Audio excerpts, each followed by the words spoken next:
Okay, good morning everyone. Welcome to Byju's Exam Prep IAS. This is Sham Kagod here. If there is no issue with the sound, let's start. Do let me know if the sound is correct. Give me a thumbs up, yes, right, or why yes, anything is okay. Done. Thanks a lot. Let's start. So we were discussing Indian economy, and specifically within Indian economy, we were discussing the concept of law of demand and the law of supply. Now, before I go forward, what we have discussed, just in a nutshell, we started with the definition of economics. What is economics? We defined it.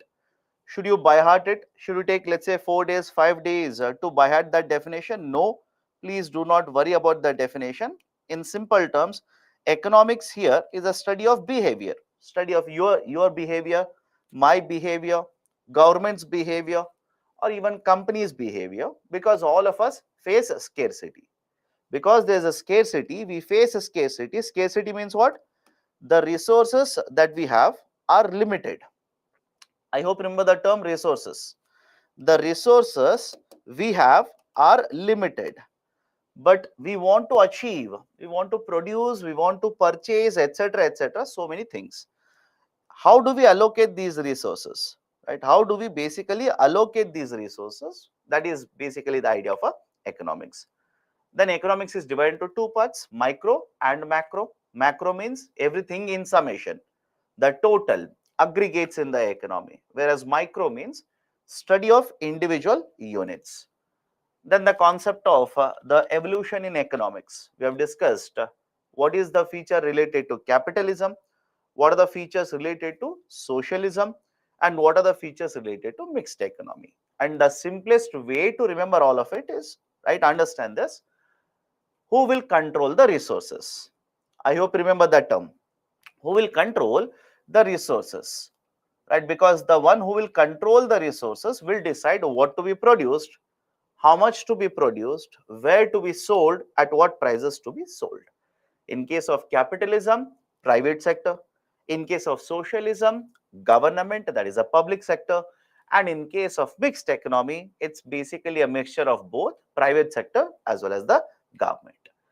Right after the concept of the evolution, we have discussed the idea of the law of demand and the law of supply. Or before that, we discussed the idea of opportunity cost as well. Opportunity cost simply means what? The cost of the best next alternative. Simple. Because you have two options, you will choose one, you will ignore the other, you will forego the other. So what is the cost of the next best alternative that you have foregone? That is basically idea of a opportunity cost. Why there is opportunity cost? Because simply I told you, you have limited resources. Simple. You have limited resources. You do not have unlimited resources. You have unlimited resources. Because you have limited resources, you will have to choose one and forego. Forego means leave another option. And what is the cost of the foregone option or the next best alternative? That is basically the concept of opportunity cost. Opportunity cost can be negative, opportunity cost can be positive. Remember those concepts. And then we started with the concept of law of demand and law of supply. What is law of demand? Law of demand states that if nothing else changes in the economy, and when I say nothing else, there's a term called as ceteris paribus. I hope remember this. Again, is it relevant for UPSC? Absolutely no. It's a term very famous in economics. Just have a glance. Ceteris paribus simply means if everything else remains unchanged. So in the context of law of demand, if nothing else changes, everything remains unchanged, and the price changes, then the demand will also change. That is, the price and demand are inversely related. Price goes up, demand will go down, and price goes down, demand goes up. That is the basic idea of a law of demand. Why does it happen? Simple. People will start substituting the products. I hope remember this. People will start substituting the products. If price of tea goes up, I will shift from tea to coffee. It simply means I've substituted tea with coffee. So substitution is done by the people, and that is the precise reason why the demand will go down. And the other reason is we generally go for or we generally have lower purchasing power now, because at the same amount of money, I'll not be able to purchase same quantity. I'll be able to purchase lower quantity. So because of the change in the purchasing power, because of basically the substitution, etc., people will reduce their demand. So that is law of demand. And what is law of supply? If prices will go up, the supply will also go up, and if prices will go down, the supply will also go down. And it is very logical, because you are the seller here, because you are basically wanting to earn lot of profit. Obviously, when the prices will go up, you will earn more profit, so you will supply more. When the prices will go down, you will earn lesser profit, you will supply less. So this is the gist of what we have discussed in the last class. Let's continue. Two more concepts related to supply and demand curve. One is called as a movement along the curve, and second one is called as shift of the curve. Okay, understand both of them very carefully. One is called as shift of the curve. Second one is referred to as movement along the curve. Let me start with the second one here. Let me start with the second one. Shift of the curve. Always remember this. Shift of the curve will happen whenever there is a change in any other factor, parameter or factor other than price. I'll explain to you. And for civil services, should you know, right, how to draw the curves or line, etc., please don't worry. When I say this, trust me when I say this. Do not worry, you will not be asked to draw the curves. You will not be asked to draw the graph in GS paper. Do not worry about it. Follow the concept. So if you remember last class, I told you the demand in the market can change, or even for that matter, supply. Demand in the market can change because of various factors, right? I hope you remember this. The demand in the market can change because of various factors. For example, the demand in the market can change because of the price of the commodity. It can change because of price of the related goods. It can change because your taste and preference will change. It can change because your income will change. All of you remember this. Please do participate when I ask you a question. I hope all of you remember this. So the demand in the market can change because of various of these factors. And if you remember, law of demand takes into consideration only the price. Only the price will be considered, nothing else, because we are assuming everything else remains same, unchanged. Now follow this very carefully. Whenever the price of the product changes, price of the commodity changes, it will lead to movement along the curve. Right? Whenever the price of the product changes, it will lead to movement along the curve. And whenever any other factor changes, whenever any other factor changes, such as price of the related goods, the taste and preference of the consumer, the income of the consumer, etc., you will not observe movement, rather you will observe there is a shift in the curve. There is a shift in the curve. Now, what do you mean by shift in the curve? Let me ask you a very simple question. Imagine the line is here, any line, don't worry about demand, etc. Simple. Imagine the line is here, but this line will shift to right like this. Can I say that line has shifted to the right? Let me know if you disagree. The original line is, let's say I'll number them 1.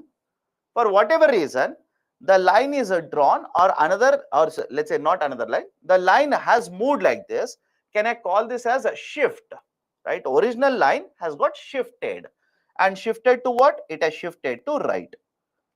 And it can also shift which side? It can also shift in this side, and I'll call this as a left shift, or the line has shifted to the left. So understand the logic here, right? Understand the logic here. The line can shift either to the right or left. I'll tell you why they will shift. Have patience. Always have patience. Some of you are trying to teach me, so have patience. So there are situations where the line will either shift to the right or the line will shift to the left. Sir, will it happen only for the demand curve? Absolutely no. It will happen to the demand curve as well as supply curve. But what is most important? What should you remember? Point number one. Whenever the price of the product means, imagine you are talking about this bottle. Whenever price of this bottle changes, you will not observe a shift, you will observe movement. I've not yet gone to the movement. And second point, whenever you observe any other factor changing except price, that is, price of its substitute will change, price of its complement will change, your income changes, your taste and preference changes, etc. In such cases, you will not observe movement, but you will observe a shift in the curve. Now, this shift can happen either to the right or to the left. Now, coming to the point, I'll come back to this, don't worry. Coming to the point, sir, why do we observe the shift here? Simple.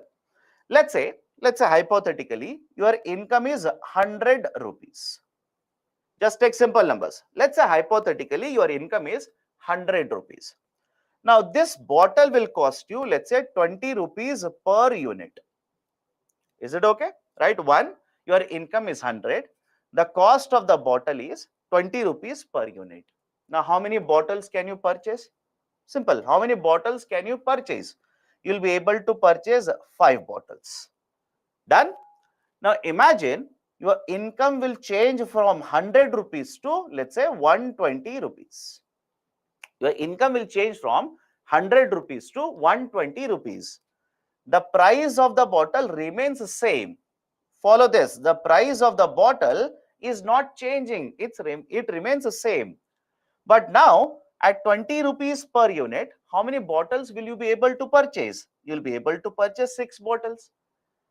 Right? Is the logic okay? You'll be able to purchase 6 bottles. So the price of the product is not changing, but how much will you be able to purchase? That quantity is changing. Can I take vice versa? Opposite. Of course, yes. Rather than 100 rupees, what if your income will fall to 80 rupees now? What if your income comes down to 80 rupees? So at 20 rupees, now you will not be able to purchase 5. You'll be able to purchase only 4 bottles. Now, is the logic okay here? What is the logic I'm trying to explain here? Price remains the same, but your income is changing. And when your income changes at the same price, either you will be able to purchase more of it or lesser of it. Now, let's take a very simple example. Imagine you are here. Imagine you are here. Right? Let's say this is 5 units. This is 5 units. I'll write it again. This is 5 units. Okay. And the price of the bottle is, let's say, 20 rupees. This is 20. This is 5. So obviously, you are at this point. You are at this point on the graph, or basically on the curve. Now, what if your income goes up? It changes from 100 rupees to 120 rupees. In such cases, at same 20 rupees, you will not purchase 5 now. You will basically purchase, let's say, 6 units. So when you will purchase 6 units, do you think the graph will remain at the same point? Just think of it. When you will purchase 6 units, do you think the graph, imagine this is the original graph or original curve. Do you think the original graph will remain at the same position? Of course, no. Right? The point will shift. This point will shift. And that's the reason, if you remember in the last class, I told you, please remember how these lines are drawn. The line is nothing but connection, or basically it is a joining of all the points like this. So when at 20 rupees, now you will purchase 6 bottles, the point will shift to the right. And when the point will shift to the right, all these other points will of course shift to the right. And as a result of this shift to the right, what you will observe? The whole curve or the whole line of the demand will also shift to the right. Any difficulty here? Any difficulty? Please do let me know. It's a very basic idea, because the price does not change and right? Your income changes, what will happen? At the same price, now you will be able to purchase more. As a result of this, this point which was earlier on the curve now will shift. Can the vice versa happen? Can the opposite happen? Of course, yes. Rather than 100 rupees, what if your income will fall down to 80 rupees? Now at 80 rupees, you will be able to purchase only 4 units. Now the curve or the line will shift to the left, right? So the line or the curve can shift to the right and can shift to the left. But please get this idea tattooed in your mind. Is it okay? Please remember this particular point. Price is not changing. This is very, very important. Price is not changing. Something else is changing. For example, your income changes. Your taste and preference changes. Sir, how if my taste changes, the curve will shift? Simple. Imagine now you are interested not in buying of this product. You are interested in buying of some other product. So price of the product remains the same, 20. But rather than purchasing 5 units, you will reduce your consumption to 4 units, right? Or you want to purchase more and more of the same bottle because you are interested in consumption of that product. So whenever income, right, or let's say the taste and preference or the price of the related goods, etc., changes, what you'll observe is the curve will shift to either to the right or to the left. This is very important. Now, some of you are telling me, sir, but in the table it is changing, etc. Please understand, this is called as a demand table or demand schedule. I'll be very specific because I know some of you are from economics background, you will start correcting me. This is called as a demand schedule. What is this idea of a demand schedule? And should you remember this for civil services? Absolutely no. The idea of a demand schedule is that at different prices, how much is the demand for the product will be calculated. Is it okay? At different prices, how much is the demand for the quantity of the product that is provided in the demand schedule. And at 20 rupees per product, earlier demand was, let's say, 180. Now, because your income has increased, now the demand will be 200, which means there is a shift in the curve. That is exactly the idea of a demand schedule here. Now, please understand, do not by heart the demand schedule. This UPSC will not ask you. This UPSC will not ask you. Just to give you an idea, that is, the prices will remain same. At 20 rupees, the demand will change. At 30 rupees, the demand will change. At 40 rupees, the demand will change. I've given the demand schedule here. Okay? Right? This is a basic idea of a shift in the curve. Is the curve a straight line or a curved line? I've answered this in the last session also. Generally, whenever you talk about a very long-term curve, you generally draw a straight line. But can the curve be actually a curved line? Can the demand curve be represented like this as well? Absolutely yes. Nothing wrong with that. It can be represented in a concave curve like this also. But generally, we are looking at a very, very longer duration. So you will generally have a straight line in the curve, right? If you draw a curved line, is it wrong in a demand curve? Absolutely no. Nothing is wrong. Done. So this is the discussion related to concept of shift of the curve. Any difficulty, please do let me know. Second one, there is the idea of a movement along the curve. Okay, there is this idea of the movement along the curve. What is this movement along the curve? Let me explain. Let me go back to the same, right, the demand curve. Let's say you are at this position, that is the price of the product is 40 rupees and the demand for the commodities is 140 units. Sir, should I learn demand schedule? No, please do not learn about demand schedule. When I say this, listen to me. Do not learn demand schedule. It is not relevant for civil services. That is the reason I said do not by heart it. But even then you are asking me, sir, should I learn demand schedule? Okay. Now, come back to this. Imagine you are at 40 rupees and the demand for the product in the market is how much? 140 units. I'll take a simple idea here. Imagine you are at this position. You are at point L. What is this point L? What does the point L represent? Point L represents the quantity of 140 units and the price of 40 rupees per unit. Done? right? So 40 rupees per unit and quantity demand is 140 units. So this is point one. Point number two. Now you tell me, simple question. You tell me, if the price of the product changes from 40 rupees to 50 rupees, what do you think will happen to demand? Again, you do not have to be an expert in this. You do not have to have a PhD also. Price goes up from 40 rupees to 50 rupees, price goes up. What should happen to the demand? The demand will go down. All of you agree? The demand should go down. And I've given a simple number here. Imagine the price goes up from 40 rupees to 50 rupees. The demand will go down from 140 to 120 units. Now, please have a look at it. Where the point, that is 50 rupees and 120 units, where does the point fall? I hope you understand. Where does this point fall in the line? Is it falling in the line or right off the line, out of the line? Where does it fall? When you plot it, you will realize that you are basically shifting from one point on the line. I repeat, you are basically shifting from position L to position M, and this point M again will fall on the line. Any difficulty? Again, I'll repeat it. It's a very simple idea. The line is already there.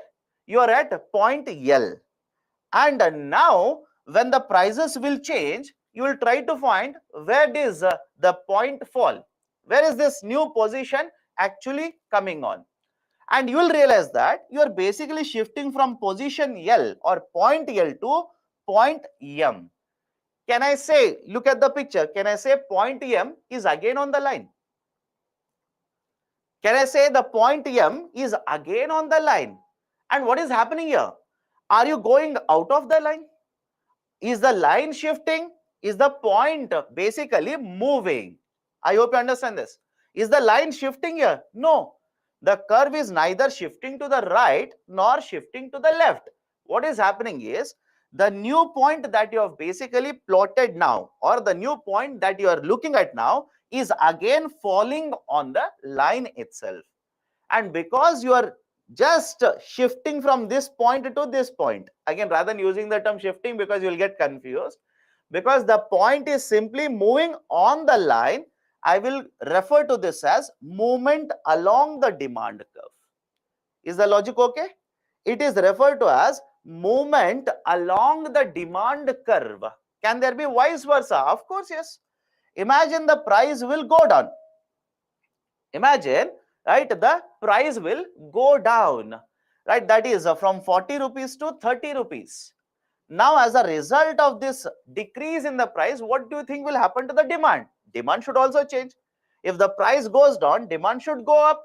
Now, where does this 30 rupee and 160 unit will fall? It will again fall on the demand curve. It will basically fall again on the demand curve. And this movement from L to M or L to N, this movement is referred to as movement along the demand curve. This movement is referred to as movement along the demand curve. Any difficulty, please do let me know. How do we get the line? Already the demand schedule is there with the company. The company has drawn the line. You don't draw it. It's not your duty, and you don't have to do that research. The company has already drawn the line.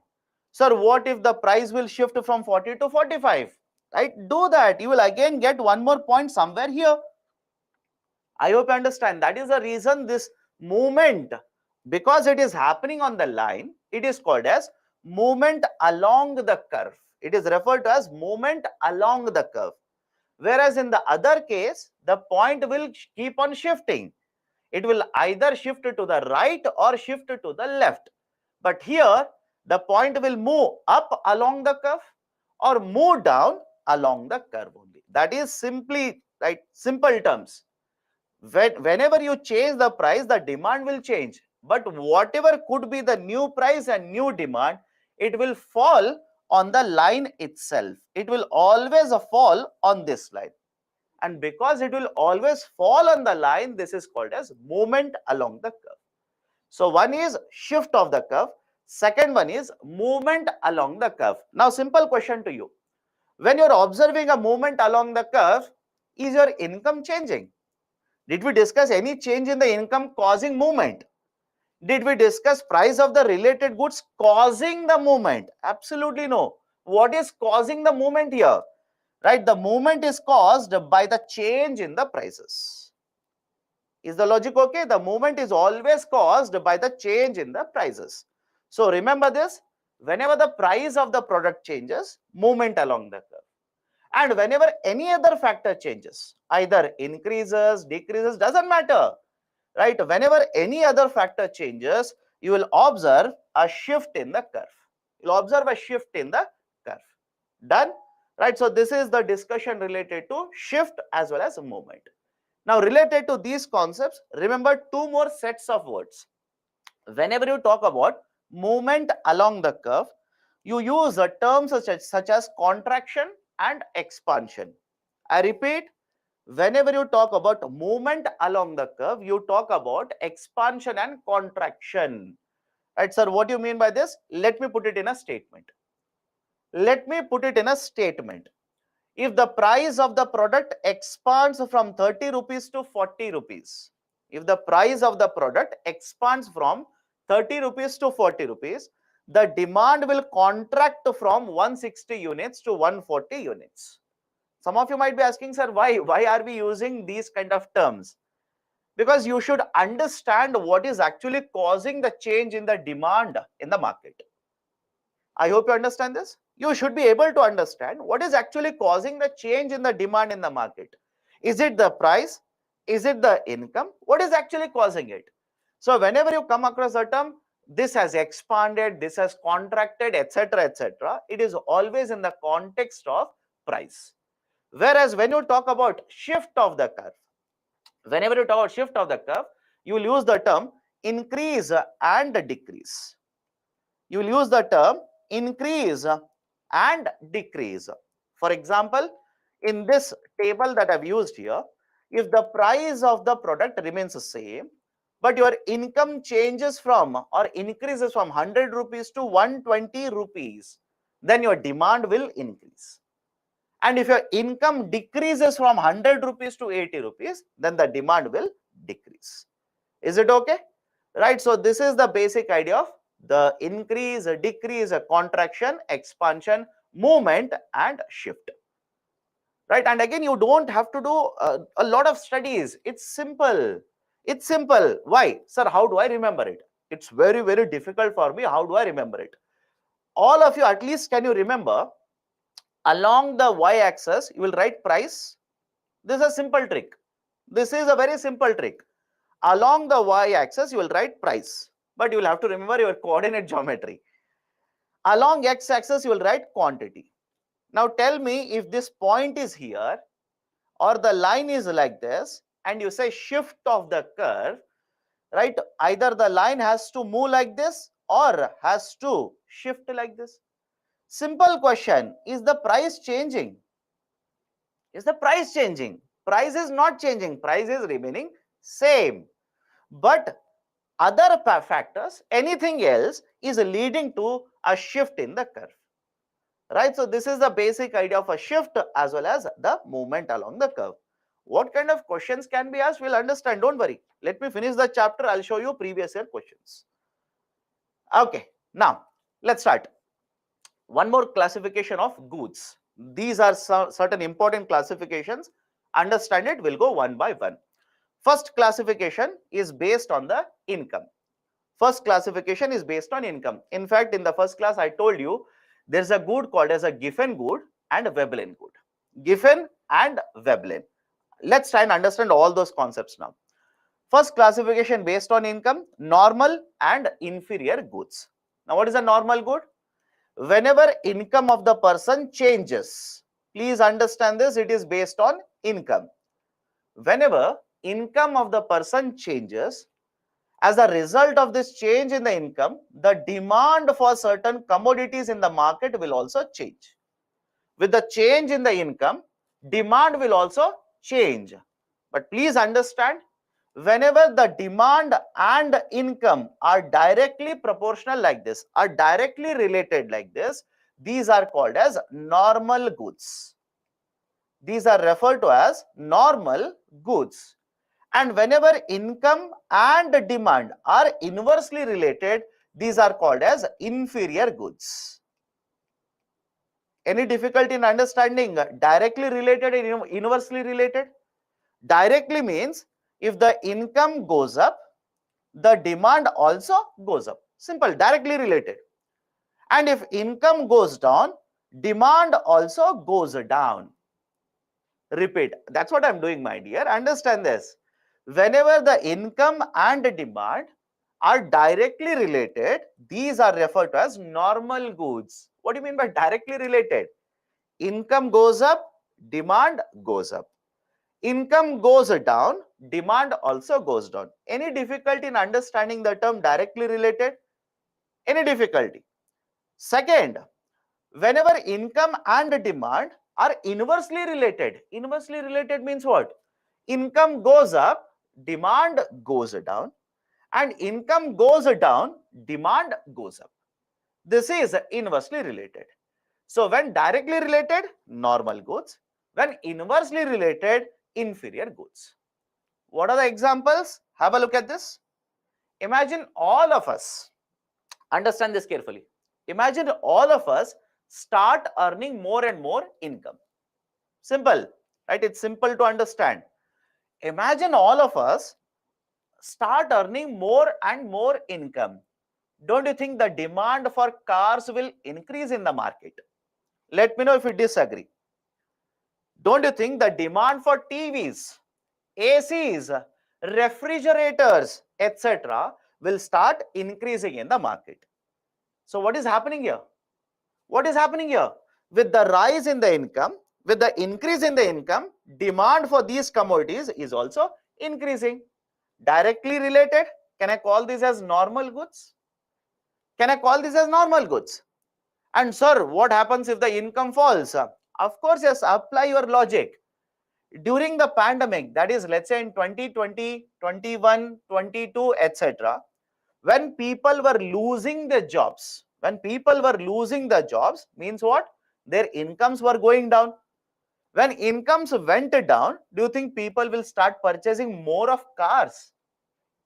Just think of it, right? Apply your basic understanding, you will realize it. When people are losing jobs, they'll start purchasing more and more ACs. Of course, no.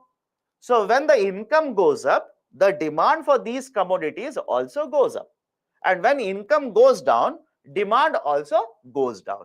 So whenever this kind of a direct correlation you find, this is called as a normal good. And examples I've written here. Now there is one more statement. I'll cover this. I'll just cover this. Don't worry. I'll cover this. The idea of a income elasticity. I'll cover it. Just give me some time. I'll cover it. Today's class only. So any problem with the normal goods? Next one is inferior goods. Inferior goods are those set of goods where with the change in the income, demand changes but in opposite direction. Opposite direction, not in the same direction. Opposite direction. What is this opposite direction? Imagine people will start losing jobs. Okay, people will start losing jobs. Right? People are removed from the companies, etc., etc. Now, simple question: when people will start losing jobs, don't you think because they do not have sufficient money now, or they will not be earning salaries monthly, they will stop consuming certain goods and they'll start consuming certain goods? Just apply common sense. If a person will lose the job, will he keep on purchasing, let's say, costly products? Does he continue to consume costly products? Of course, no. In such cases, they will start consuming certain type of goods. So when the income is going down, demand is going up. When the income is going down, demand is going up. And when income goes up, demand will go down. Right? Any example of this? Public transportation. Public transportation and some of the cereals such as jowar and bajra. Jowar and bajra, right? Some of the very, very right inferior products. Now have a look at this. Imagine your salary goes up. from 1 lakh rupees to 2 lakh, 2 lakh rupees to 4 lakh, etc., etc. Will you purchase your new car? Will you purchase a car or not? Of course, yes. You will shift from a public transportation. That is, until now you are traveling in a metro, you are traveling in a public bus, etc.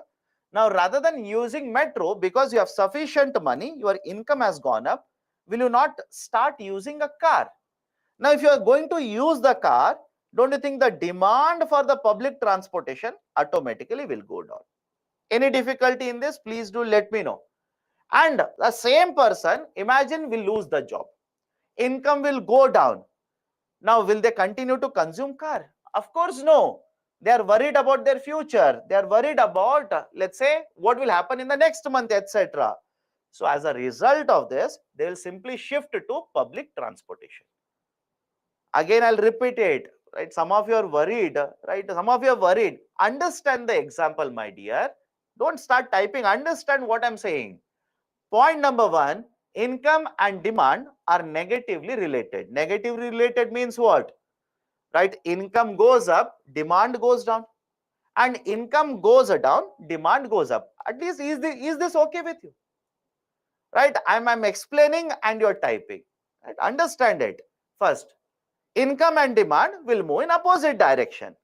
I am saying if you start earning more salary, you will not travel by bus. You will purchase a car. Now, if you purchase a car, what will happen to the demand for public transportation? The demand for public transportation automatically will go down.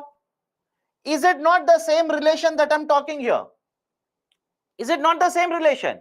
Income has gone up, demand for public transportation has gone down. Public transportation is an inferior good. Sir, what will happen if I apply the opposite of this? Simple, you will lose the job. Again, just a hypothetical situation. You will lose job. Your income has gone down. Will you keep on traveling by car? Some of you will say, yes, sir, I will do that. From where will you have money? Right? From where do you get the money? Your income has stopped. So what will you do? Your income has gone down.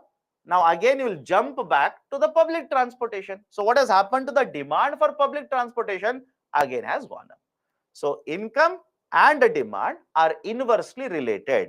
Rather than using the term inversely related, they can also say negatively related. Any problem in understanding the term negative relation? Let me know.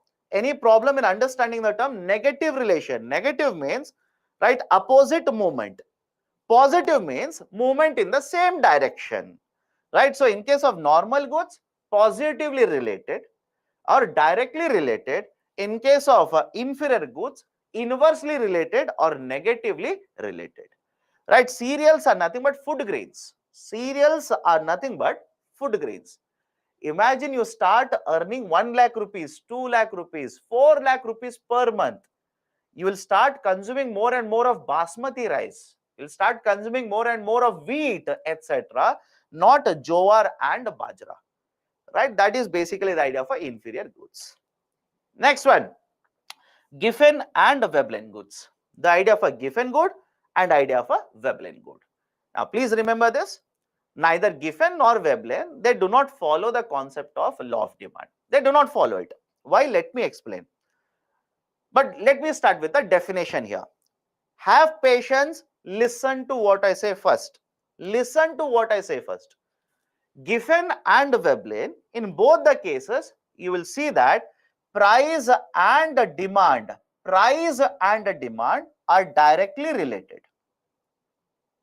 I hope you understand this. In both Giffen and Veblen, you will observe that the price and the demand both are directly related, positively related. What is the meaning of it? Price goes up, demand goes up. And when the price goes down, demand also goes down. First point. Point number two. Don't you think this is opposite to what is the law of demand? Is it okay? This is opposite to what does the law of demand state? Because the law of demand states price and demand should move in opposite direction, not in the same direction. Point number two. Point number three. Let me start with Veblen good. Let me start with Veblen good. Example of a Veblen good are luxury products. Example of a Veblen good are luxury products.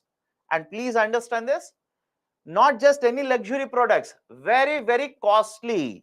I'll write a term here, high-end luxury products. High-end luxury products. Sir, any example of a high-end luxury products? High-end luxury products such as very, very costly real estate land, right? Very high quality diamond, very high quality jewelry, super luxury cars, yacht, etc. I hope you understand, not just the one which are purchased by the rich, but the ones which are purchased by very, very ultra rich people. Ultra rich people, right? All of these products which we can think of purchasing, but we do not have sufficient resources to purchase it. So have a look at this. High-end luxury products, real estate, not just any real estate, high-end real estate, right? Very, very costly real estate. Diamonds, very, very high carat diamonds, etc. Or luxury cars, Rolls Royce, etc. Now, what is this idea of a Veblen good? Understand this carefully. In the context of Veblen goods, because these are very, very costly products and these will not be purchased by everybody in the market, there is a very limited number of buyers who will continue to demand them more when the prices will go up. I will repeat the statement. Again, focus on Veblen. Right? I don't understand why do you not listen to me? Did I start discussing Giffen? Did I start discussing Giffen? I said, have patience, I'll discuss Giffen. And I clearly stated, let me start with Veblen. But even then, sir, example of Giffen. Sir, example of, right, Giffen. What is Giffen? Focus on what I'm discussing, my dear. Veblen, high-end luxury products. Why the demand is positively related to the price here? Simple. These are very, very costly products. Not everyone will have resources to purchase them. Very few people in the market will have, right, the money to purchase it. But why the demand will go up with the change in the price? Simple. When the price of a luxury car will go up, people who have money want to display it. I hope you understand this. Those people who have money, they want to show to the rest of the world that they have a lot of money. Now imagine you have, let's say, thousands of crores of rupees. Imagine in your bank account, thousands of crores of rupees is there. And I'll tell you, this particular bottle has been made with the diamond. It has been made with the diamond. It has been made here and here, etc., etc. Price of the bottle is 1 crore rupees. The 1 crore rupees is not at all a matter for you. I hope you understand. It's not at all a matter because you have thousands of crores of rupees lying around like this. So what will happen to the demand for such bottles? The demand for these bottles will automatically go up. Does it make sense or not? Let me know. Does it make sense to you or not? They will purchase it because they know that people in the market, everybody will not be able to have that money. I have it and I can afford it. So higher the price, I will purchase and I'll showcase it. How many of you seen very, very super luxurious cars running in India? They will give a very, very small amount of mileage. But do you think the owner of the car is worried about mileage there? Right? So that is the basic idea for Veblen good. And some of you ask, sir, why is that when the price will go down, the demand will go down? Because now they are not worried about such products. Right? If the prices will start dropping, they'll simply say, array, this is cheap then. Earlier it was 1.2 crore. It was 3.5 crore rupees. Now the prices have come down. It is not very, right, let's say, very luxurious. So I will reduce the demand. So that is the basic idea for Veblen good. Now come to the first point, Giffen good. Focus on the discussion first. Focus on the discussion first. Giffen goods are purchased and consumed by very poor people. These are purchased and consumed by very, very poor people. Very poor people. Now don't ask me what is the difference between Giffen and Veblen. Here itself you should understand it. right? One is a very luxurious product and the second one purchased by very, very poor houses. Now, first point, that is the first point. These are consumed and purchased and consumed by very poor households. Second point, whenever the prices of the given goods will go up, the demand will also go up. Sir, how? How is that possible? You are saying it's a poor house, and second, you are saying when the price will go up, the demand will also go up. How is that possible?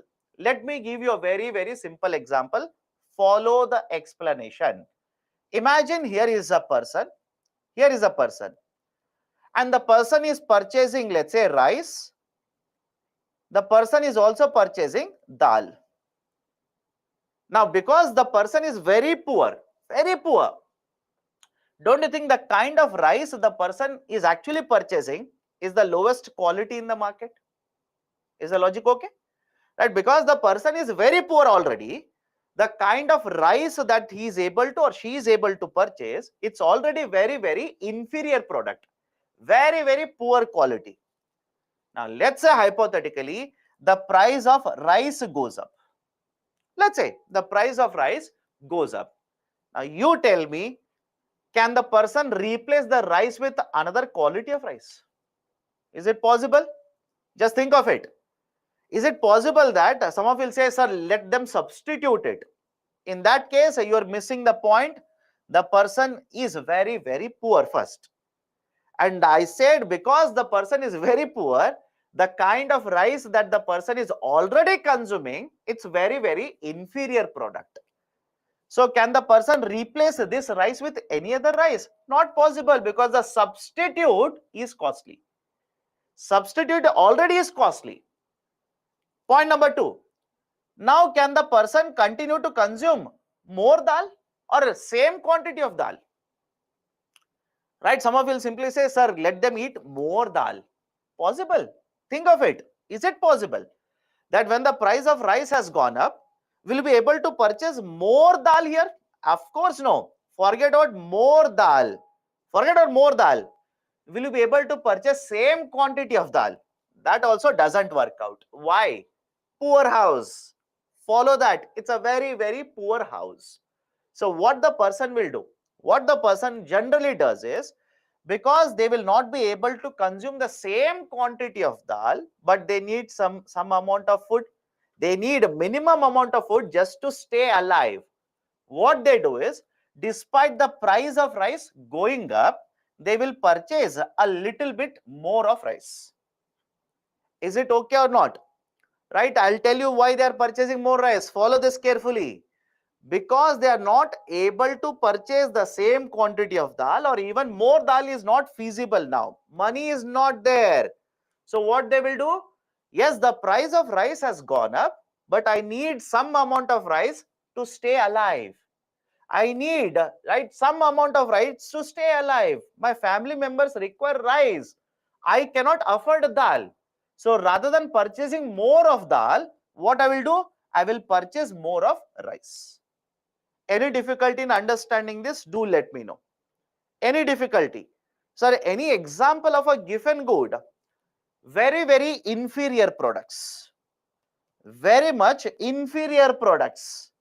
The inferior goods such as jowar and bajra, right? The inferior products, very inferior products are referred to as given good. Any difficulty in this? Explain again. I'll explain it again. Follow this. Follow this. One, this is a very poor house, which means they do not have sufficient amount of money. That should be very clear to you. Point number 2, imagine they're consuming rice and dal, and the rice is obviously very inferior quality because it's a poor house. So when the price of rice goes up, they will not be able to purchase same quantity of dal because the price is the rice price has actually gone up. So what the house will do? Because they require certain nourishment, right? They need to remain alive. I hope you understand this. They need to remain alive. What they do is, even though the price of rice has gone up, they will purchase more of rice, right? They will not be able to afford the same quantity of dal now. They will increase the quantity of rice, right? So the price of rice has gone up, but the demand for the rice also has gone up. So whenever the price and demand are directly proportional like this, right, that is given.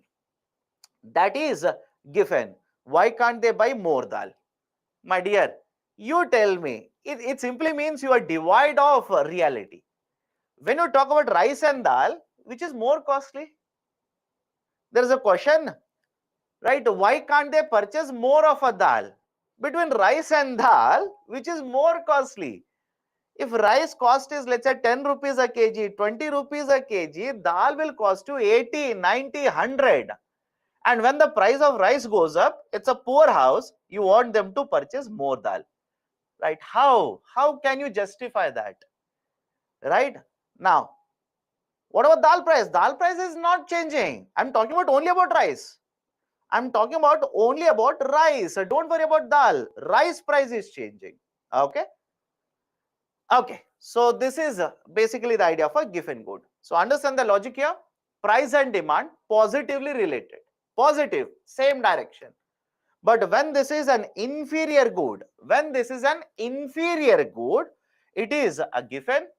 And when it is a very, very costly good, very, very luxurious product, it is called as Veblen.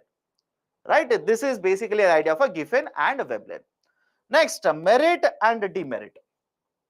Right? The idea of a merit and demerit. Now understand this concept, merit and demerit. Whenever you consume certain product and you get the benefit from the product. Is the logic okay?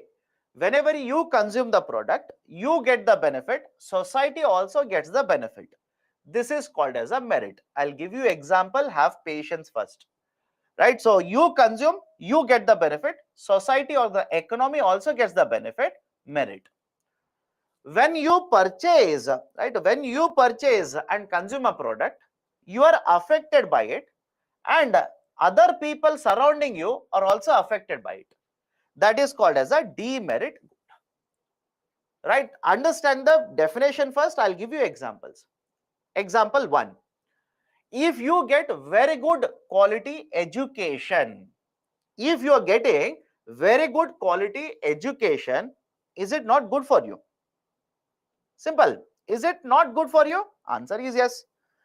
And is it just good for you? Absolutely no. Will your family get the benefit of it? That is, you will get a good job, you will get good salary, you will provide for your family. Will the economy, society get the benefit of it? Of course, yes. You are contributing to the growth of the economy. So understand the logic here. You are consuming, you are benefiting, and the society is also benefiting. That is a merit good. That is a merit good. So examples of merit goods, right? Let's say education, healthcare sector, nutritious food. Examples, right? So these are merit goods. What about demerit goods? I'll give a very simple example, tobacco products. Tobacco products, alcoholic products. Now there's a term called as externality. I'll come to that, have patience. What is going to happen here? Imagine, again, imagine. I'm not saying it is going to happen, imagine.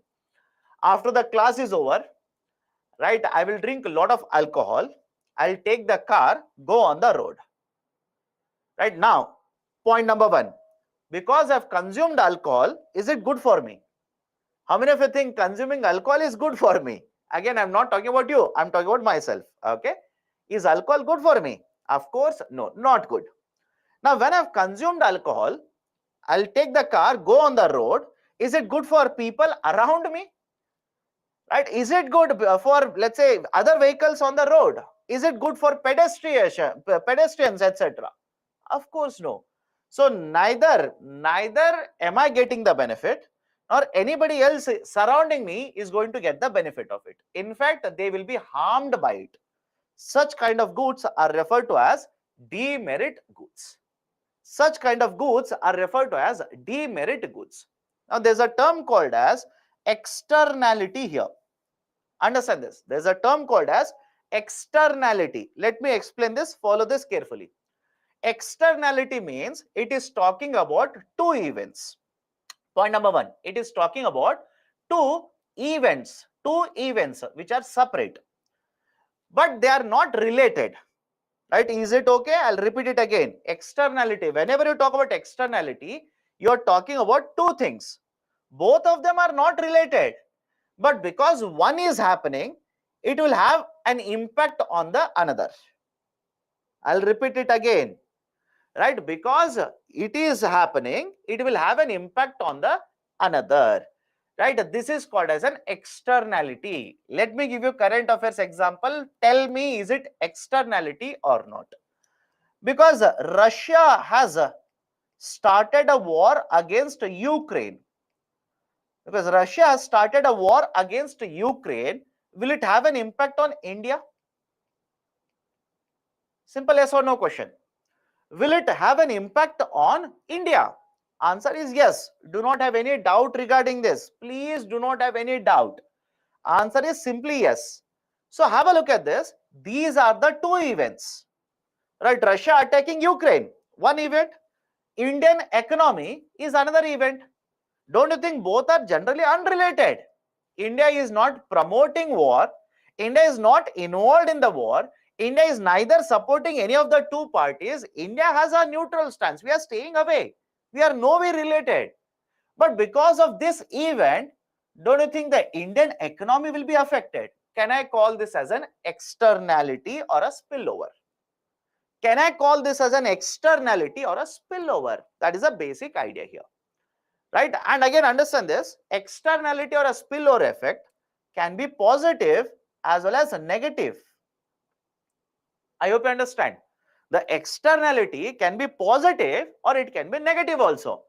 The example that I'm giving here, Russia, Ukraine and Indian economy, this is an example of a negative spillover or a negative externality. Let me give you another example for positive. Imagine USA and UK. The growth in the USA and UK starts at a very high pace. Both of these economies are growing at a very, very good pace. In fact, it is not happening. We are expecting a negative impact, but imagine USA economy starts growing at a very fast pace. European economy starts growing at a very, very fast pace. Now, will it have an impact on Indian economy? Think of it. Let's see. How many of you are reading newspaper? Will it have an impact on Indian economy? Of course, yes. How, sir? Indian economy is connected to both of them. We export a lot of goods and services. Now, if the growth in both of these economies is very high, don't you think India's exports will also increase? This is positive. This is positive. So the idea of a spillover effect, right, or an externality means there are two events, not related. There are two events. But when one event will happen, the impact of this event will be there on the second event. This is called as an externality or a spillover. And second point here is externality or spillover can be positive, can be negative as well. In what way Russia-Ukraine war will impact on India? My dear, crude oil prices have gone up. What do you think one of the reason is? Because of higher crude prices, Russia and Ukraine. The wheat prices in the international market, supply of wheat in the international market has gone up. The cost of transportation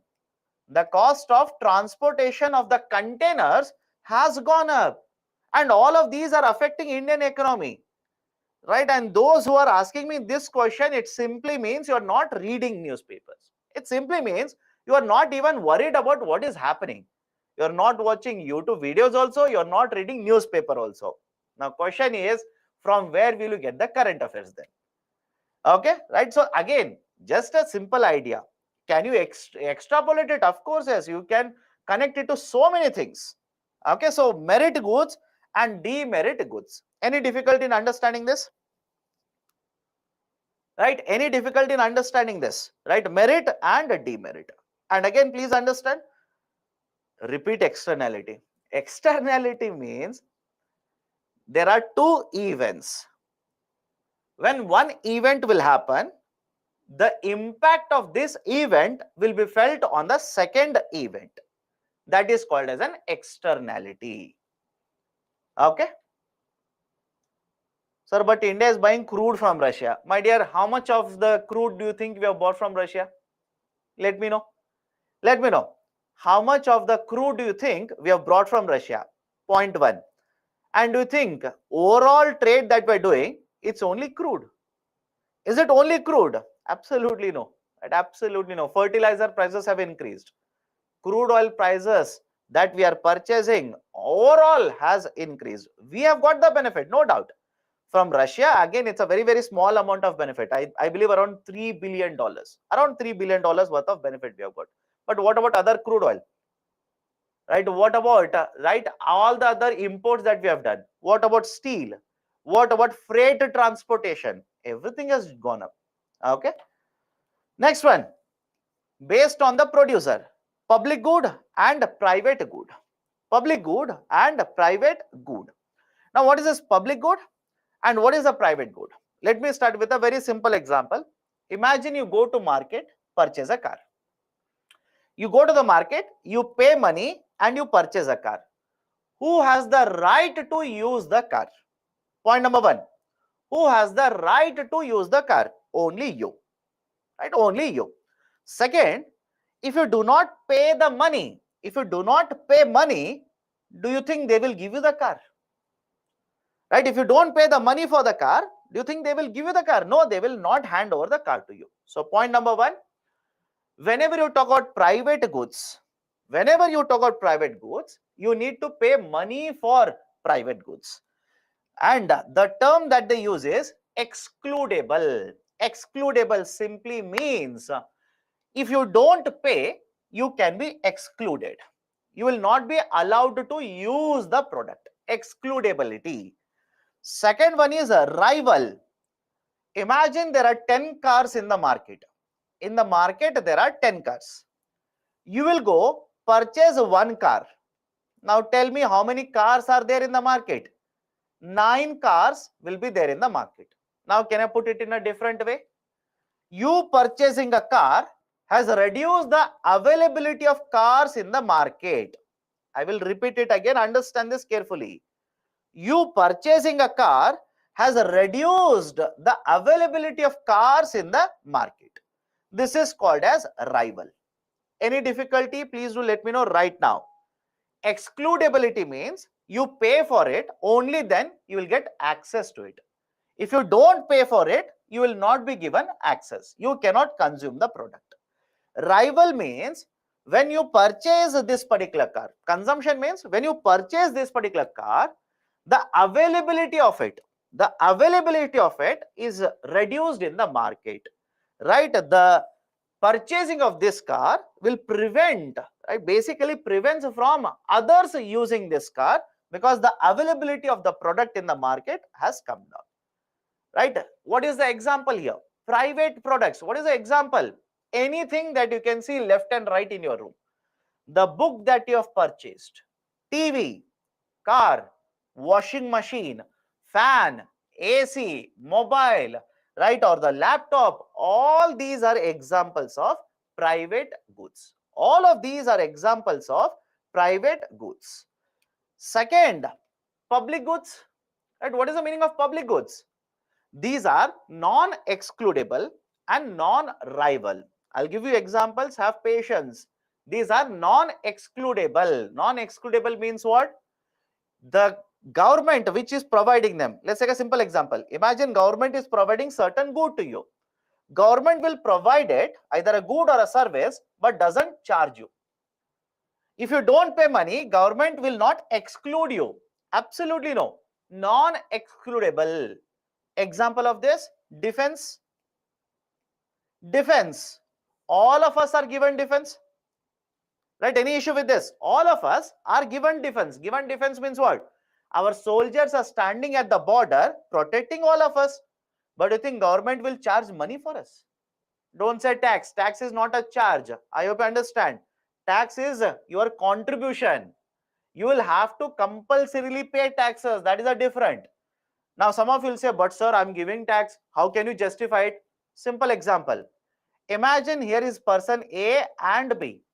A has paid tax, B has not paid a tax. Do you think government will provide defense only to A? I hope you understand now.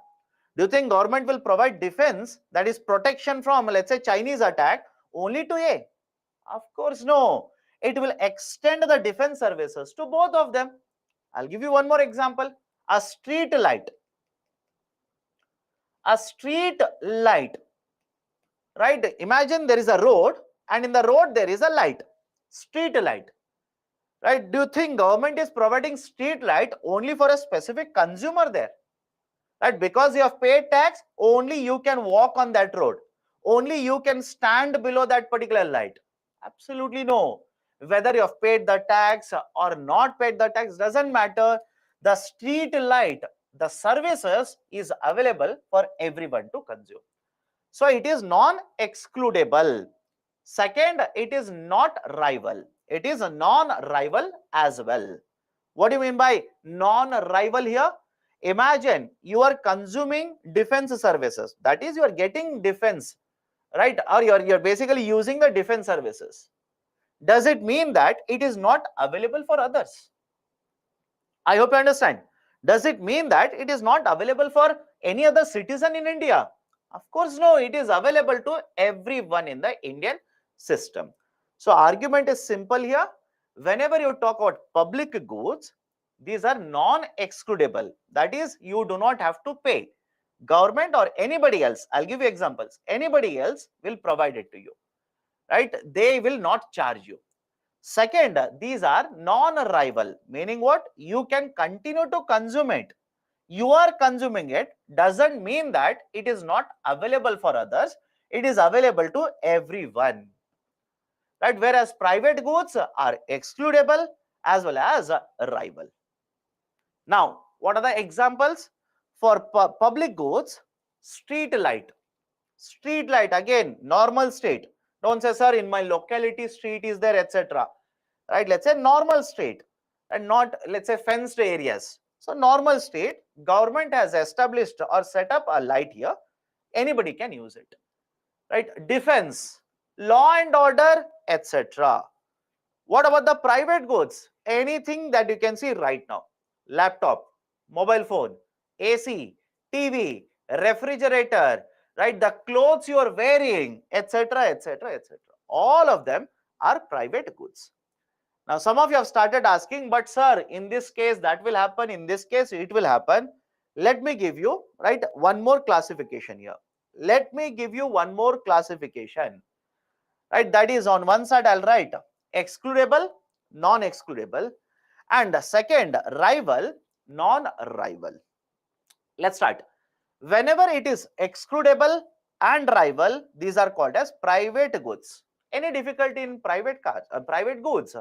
Excludable as well as rival. Whenever these are non-excludable and non-rival, these are called as public goods. Right? These are referred to as public goods. In fact, when you read for optionals, public goods are further divided. I'm telling you that only. Right? Public goods, for example, defense. Non-rival, non-excludable.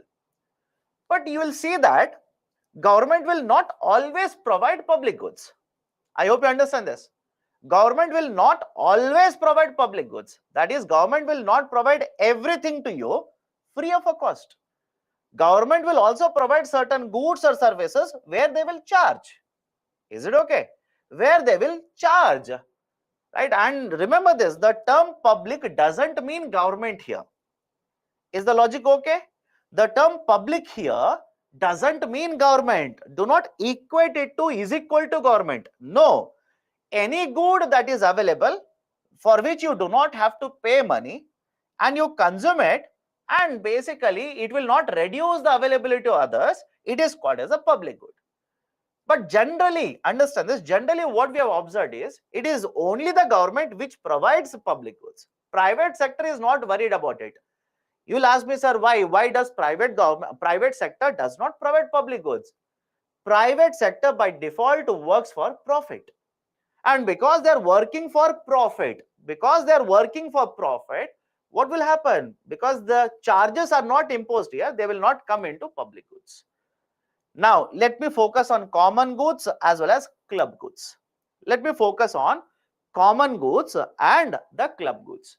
What is a common good? Example, a book in the public library. A book in the public library. Underline the term public library here. Right, first and foremost, all of you have seen public libraries, the ones which are set up by the government. Now, do you have to pay money to enter into public libraries? I hope you understand. Do you need to pay money to enter into public libraries? Of course, no. Anybody can enter. You can get into the public library. I can go to the public library. Anybody can go to public library. So, can I simply say this is non-excludable? This is non-excludable. But let's say, right, you will also go to public library. I will also come to public library. There is only one newspaper or only one book. Is it okay? There is only one newspaper or only one book. You have taken the book now, or you have taken the newspaper and you have started reading the newspaper. Tell me, very simple question. Because you are holding the book, you are using the services of the book. Is it available to me now? Think of it. It's a very simple idea. Is it available to me? Absolutely no. You are reading newspaper. Is it available to me? No. Can I call this as rival now? Is it okay? Can I call this as rival now? Right? So the newspapers, the books, etc. that are there in the public libraries, these are rival, because if you are using it, it will reduce the availability of this to somebody else. Right? So that is the idea of a common goods. Let me go to the next one. Club goods. Idea of a club goods. First one, take the example here, electricity. Is it excludable? Electricity, is it excludable or not? That is, if you are ready to pay for this, I will supply electricity to you. If you don't pay, I will not supply electricity. So chargeable, right? Can you exclude people from consuming electricity? Of course, yes. So is it excludable? Yes. But have a look at this, non-rival. What does the non-rivality mean here? If your house is getting electricity connection, that doesn't mean that others will not be allowed to consume electricity. Is the logic okay here? Right? Or else I'll give you one more example. Broadcasting. Broadcasting. For example, all of you are watching, or let's say at least some of you are watching WPL, right? Women's Premier League. After that, IPL will come. After that, Kabaddi League will come. And somewhere in between, football or soccer will also come. Right? What is the idea here? You will have to pay money. Right? Very simple. You will have to pay money to get access to all these, right? Let's say sporting events. Excludability. But because you're watching, let's say, right, WPL, does it mean it's not available for others? Does it reduce availability of this match to others? Of course, no. Right? So the idea is these are non-rival. Right? Don't worry about RCB, either men or women. Right? It's the same thing. Right? Don't worry about RCB group or RCB team here. So idea is simple here. Excludable, yes. Non-rival, yes. These are called as club goods. Any difficulty? Now do not understand this. Do not try to do a permutation combinations of that good, this good. You know what is happening in each of the goods. Simple. Look at the good or a service. Do you have to pay money? If yes, put it under excludable. But if you are using it and others are also using it, right, put it under non-rival, otherwise put it under rival. Done. So this is basically the classification of good. Okay. Electricity if I get, then others we get less. How, my dear? At the same point of time, right now you have electricity connection in your home. Do I have electricity connection in the studio? Are we consuming the electricity both at the same point of time or not? It's the same product. Electricity is the same product. Are we consuming it at the same point of time or not? And that's a basic idea. Again, don't get into all of it. Just understand the basics and go forward. but they are excludable because electricity is needed to watch the sports or ticket is needed. When did I say electricity is non-excludable? My goodness. When did I say electricity is non-excludable? Can you see the table at least? Have I written electricity under excludable or not? And basically, it means you are not listening to what I'm discussing. Excludable meaning. Excludable simply means people can be excluded. People can be left out if they don't pay for it. Simple. Okay, next one is intermediary goods and final goods. Next one is right intermediary goods and final goods. Sir, I'm not talking about electricity. I'm talking about watching sports on TV. Example, my dear, I said if you want to watch a sport, you are watching along with you. I am also watching. I'm not talking about excludability feature here. I'm talking about rivality. What do you mean by rival? Rival means you are watching. It means I cannot watch. Can you understand it? Rival means you are watching, I cannot watch. The availability of sports viewing has gone down. Does it happen? Does it happen? You are also watching it, I am also watching it. How can you say it is rival? Okay. Next one is intermediate and final goods. Intermediate and final. Right? Intermediate simply means this. You are purchasing something to sell. Is the logic okay? Just apply this logic. You are purchasing something not for consumption. Consumption means usage. You are purchasing something to sell it in the market. Right? That product is called as intermediary product. Let me ask you a very simple question now. Let me ask you a very simple question. To manufacture this bottle, I purchased steel. Is it intermediary product? Is the logic okay? To manufacture this bottle, I purchased steel. Intermediary product? Of course, yes. I purchased plastic. Intermediary product? Again, the answer is yes. Right? So, whenever you purchase something in the market and you want to sell it, right, that is called as, or you want to sell something using it, it is called as intermediary product. Second one, final product.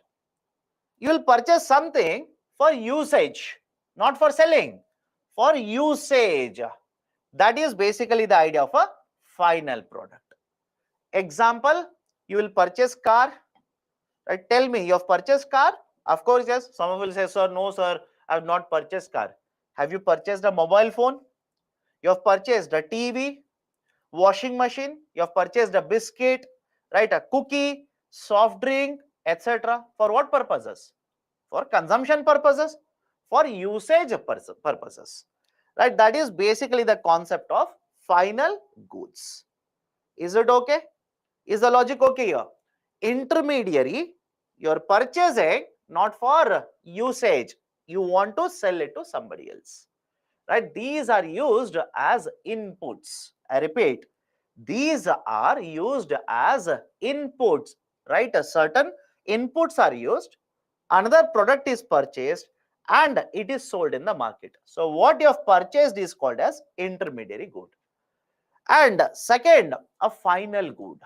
Whatever you purchase, you use it for consumption, it is called as final good.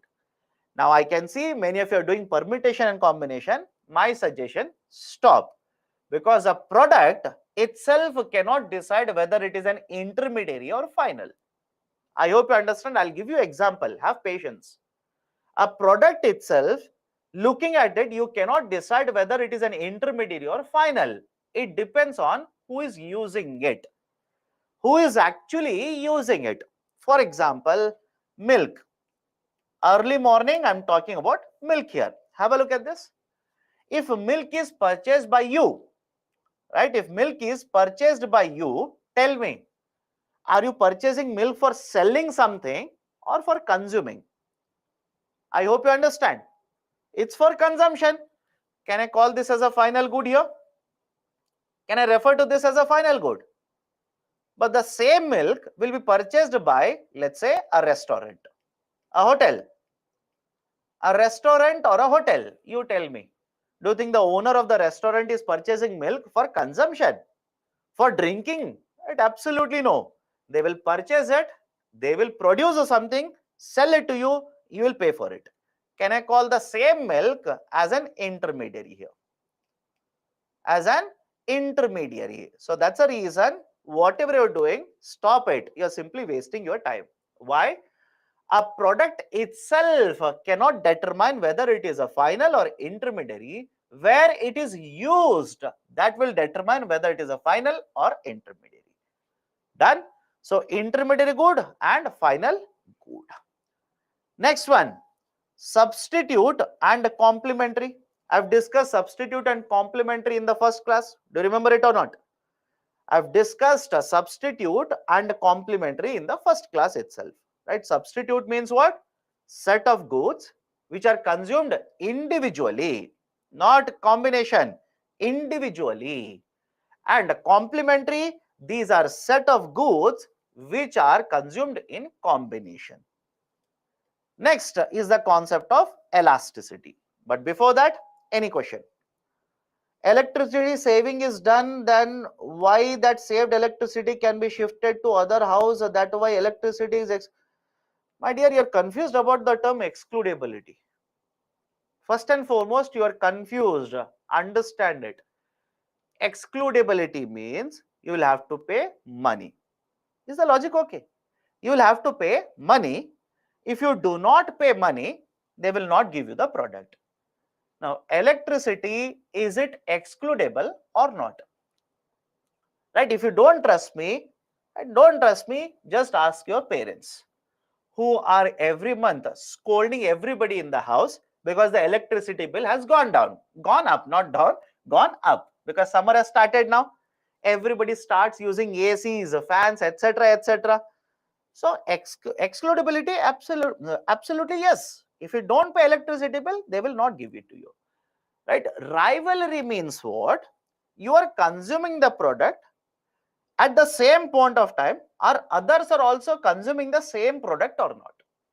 I hope you understand this. You are consuming the product at the same point of time. Is anybody else consuming the same product? I'll give a simple example. Public road. Look at the name itself. Public road. Now tell me, if you're traveling in a car, you have a car, you're riding the car on a public road. At the same point of time, can I also drive the car beside you? I hope you understand. It's a public road, by the way. Right? You are driving a car. Can I also bring my car and drive beside you? Of course, assuming there are two lanes. Don't say, sir, what if only one lane is there? Right? Etc. etc. What is the idea here? Is it rival? Is a public road rival product here? No, it's not rival. It's non-rival, because you are using it, I'm also using it. Right? So idea is simple here. Whenever there is a non-rival, it simply means at the same point of time, multiple people can consume. You are consuming doesn't mean its availability has gone down. Okay? So this is the idea of a this is the idea of a non-rival rival. Okay, let's continue. Elasticities. Idea of elasticities. Now, first and foremost, right, let me tell you the idea of elasticity. Now, what is this idea of elasticity? Elasticity simply means measurement of change. I'll repeat it, right? Follow this carefully. Elasticity means it is measuring a change. So what is the change? What is the change being measured here? Simple. Tell me, if price changes, as a result of this, demand will change or not? Of course, we have discussed certain exceptions are there. Don't apply it, right? Just understand normal, or basically a norm. If price changes, demand will change. We will measure how much is the price changing. As a result of this, how much is the demand changing? That measurement is nothing but elasticity. Let me ask you one more question. If price of tea changes, will the demand for coffee change? Simple. If the price of tea changes, will the demand for coffee change? Of course, yes. We are measuring how much is the change. Right? If income of the person changes, Will the demand in the market change? Again, answer is yes. We have discussed all of it. We have discussed all of it. We are applying it now. We are measuring that change. That is called as elasticity.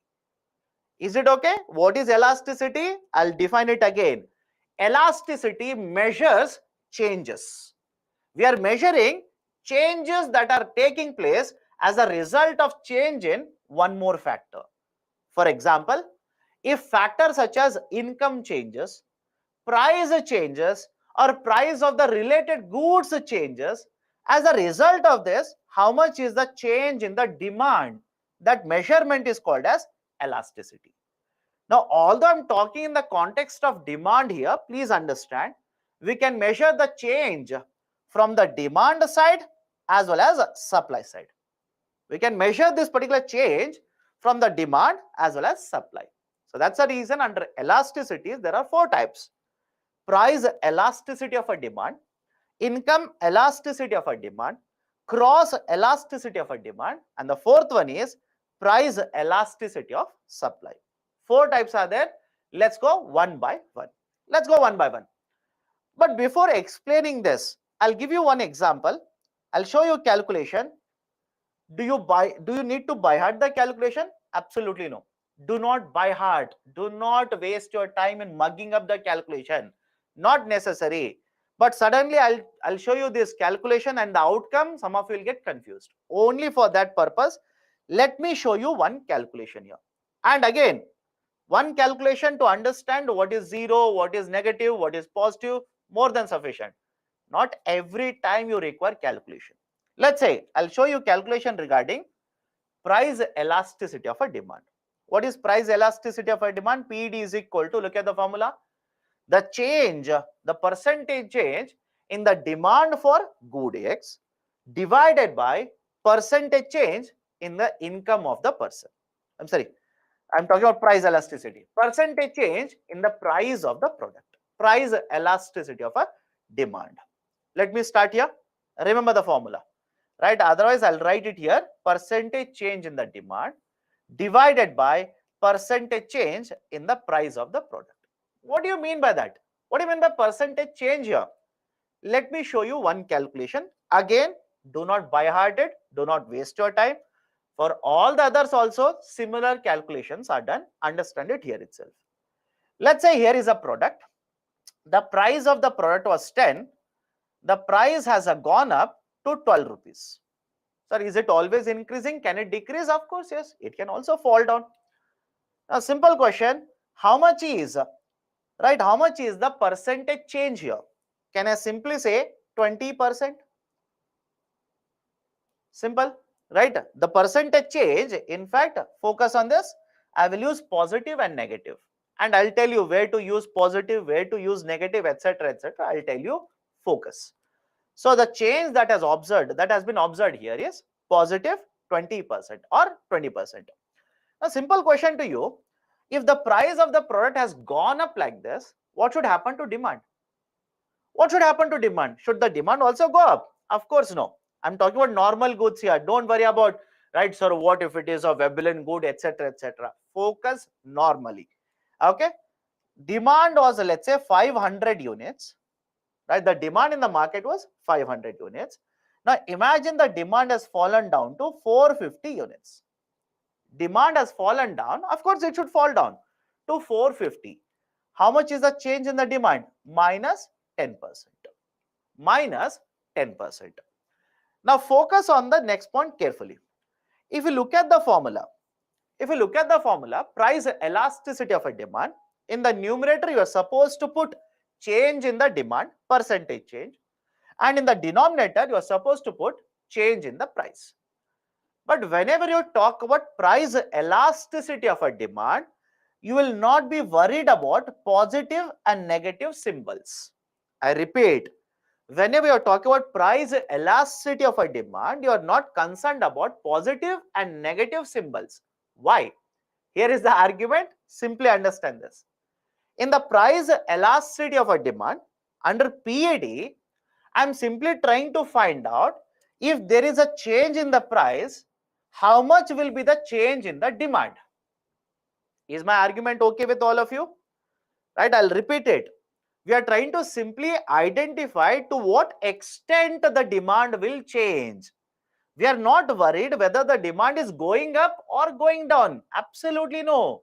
We are simply worried if I change the price by 1%, by how much percentage the demand will change.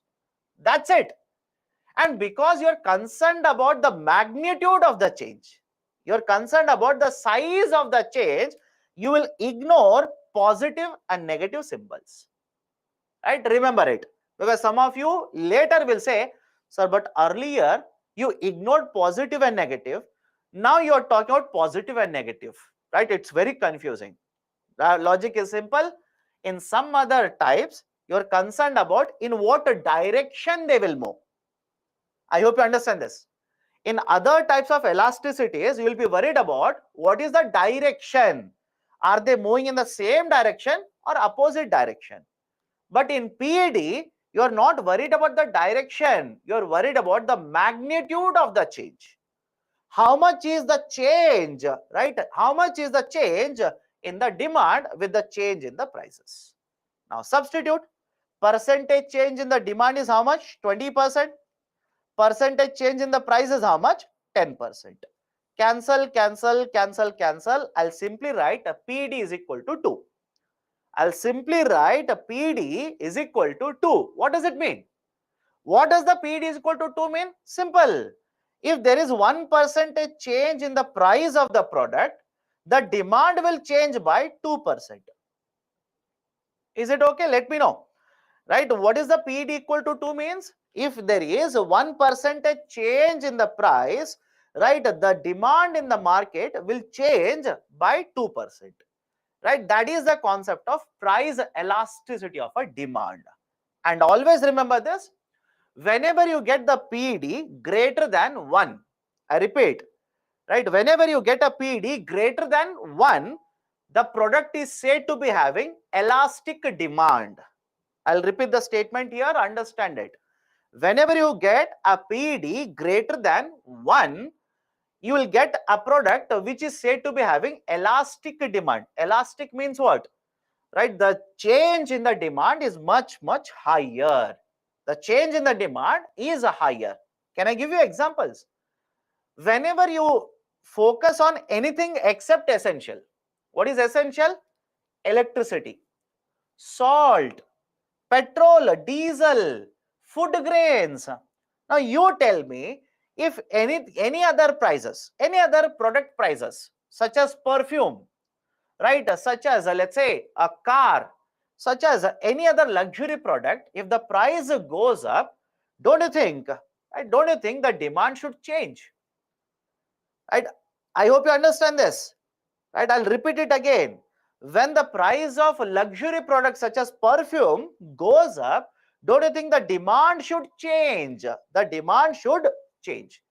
And because it's a luxury product, the drop in the demand or the rise in the demand will be much, much higher than whatever is the change in the prices. But on the other hand, focus on a product such as salt, focus on food grains, focus on vegetables, focus on, let's say, fuels, etc. These are required. These are essentials. Do you think the price of the food or vegetables goes up, let's say, by 1%? Right? The price of right, the food grains goes up by 1%. Do you think the demand will fall down by 2%? Do you think demand will fall down by 5% or 10% for that matter? Absolutely no. Right? So understand the logic here. Don't worry about calculation. There's a mistake. I'll correct it. Don't worry. Right? I'll correct it. Some of you have pointed out. I'll correct it. Don't worry. Argument is simple. Whenever the price elasticity of a demand, whenever the price elasticity of a demand, it is more than 1, it is said to be having, right, an elastic demand. Right? That is, the demand will change suddenly whenever there is a change in the price by even a small amount. But there are certain essential products. The prices will change, but the demand will not change by much. These are said to be having price elasticity of a demand of less than 1. That is, if the price changes by 1%, the demand is always changing, but less than 1%. The demand change is always less than 1%. Okay. So again, in terms of calculation, sir, some of you are basically telling me, sir, you have made a mistake. Yes, I'll change the calculation. Have a look at this. I'll change the calculation here. The calculation is supposed to be like this. Percentage change in the demand. Demand has changed by 10%. Percentage change in the price. Price has changed by 20%. Here again, cancel, cancel. It is 1 by 2 or 0.5. It is a 0.5. So argument is simple. Whenever price changes, demand should also change. But if price changes by, let's say, 1% or let's say any percent, right? I hope you understand this. If price changes by X%, demand changes by Y%. Let me put it this way. If price changes, this is the price and this is the demand. If the price changes by X% and demand changes by Y%, if the change in the demand is greater than change in the price, what will be the outcome? I hope you understand. If the Y is greater than X, right? And just to make it clear, this is Y, this is X, right? If Y is greater than X, you will have a PD greater than 1. All of you will agree? If Y is greater than X, you will have greater than 1 PD. That is basically elastic demand. It is said to be having elastic demand. Any difficulty at least now? It is said to be having elastic demand, right? Why elastic? Elastic means what, my dear? Right? Do you remember high school? Right? Whenever they talked about elasticity, they would simply bring a rubber in front of you. They will drag it. Right? That is basically, let's say, a rubber cover like this. They will simply pull it and they'll say this is elastic. Right? So argument is simple. Whenever change in the demand is greater than change in the price percentage, it is said to be having elastic demand. And if it is vice versa, X percentage is greater than Y percentage, that is again price as well as demand, then you will get PD less than 1. That is said to be having inelastic demand. That is said to be having inelastic demand. Right? For example, I've given one calculation here. Price is changing by 20%, but the demand is changing by 10%, which means price change is very high. Demand is changing very, very small number. That is said to be having inelastic demand. Any difficulty here? And please understand this, in situations such as fuels and salt, such as petrol as well as salt, these almost have negligible inelasticity. Is it okay? These are almost nearer to perfectly inelastic. Perfectly inelastic means what? Price will keep on changing, demand doesn't change. I hope you understand. Price will keep on changing, demand does not change. Demand does not change. For example, salt. Last class also we have discussed this. Price of the salt goes up. Will you reduce consumption of salt? Price of salt goes down. Right? Will you reduce the consumption of salt? Again, no. Now, what is the importance of this? Simple. Whenever the products are said to be having inelastic demand, right? These are nothing but essential products. These are nothing but essential product such as food grains, right? Rice, wheat, etc. And whenever you talk about elastic demand, these are nothing but luxury products. These are nothing but luxury products. Okay, PD greater than 1, elastic demand, luxury products. PD less than 1, inelastic demand, these are essentials. And this is just a hypothetical. Don't search, you will not get the answer to that. PD is equal to 1, just for sake of understanding, they say it is unitary elastic. What is unitary elastic? 1% change in the price, 1% change in the demand. Done? Next one is income elasticity of demand. The whole thing is confusing. My dear, it is confusing because you are not following what I'm discussing. Can you follow what I'm discussing? I'm saying price changes, demand changes. And you need to calculate percentage change. If the percentage change in the demand is greater than percentage change in the price, it is elastic. If percentage change in the demand is lesser than percentage change in the price, it is inelastic. You are not able to focus on what I'm discussing, you are focused on typing. That's the reason you will miss it. Second one is income elasticity of a demand. Right? IED, income elasticity of demand. What is income elasticity of a demand? Simple. Same formula. Only thing is now you are measuring with the change in the income. What is the change in the demand? Focus on this. Focus what I'm discussing. With the change in the income, what is the change in the demand? And please understand, now we are concerned if income goes up. If income goes up, demand, will it go up or will it go down? Follow this carefully. We are worried about direction now. Direction. Positive, negative. We are worried about it. Why? I'll give a very simple example. Earlier we have discussed normal goods. Earlier we have discussed normal goods. You tell me, in case of normal goods, are they positively related or negatively related? Right? Let me check how much you are listening now. In case of normal goods, are they positively related, negatively related? These are positively related. Positive. What do you mean by positively related?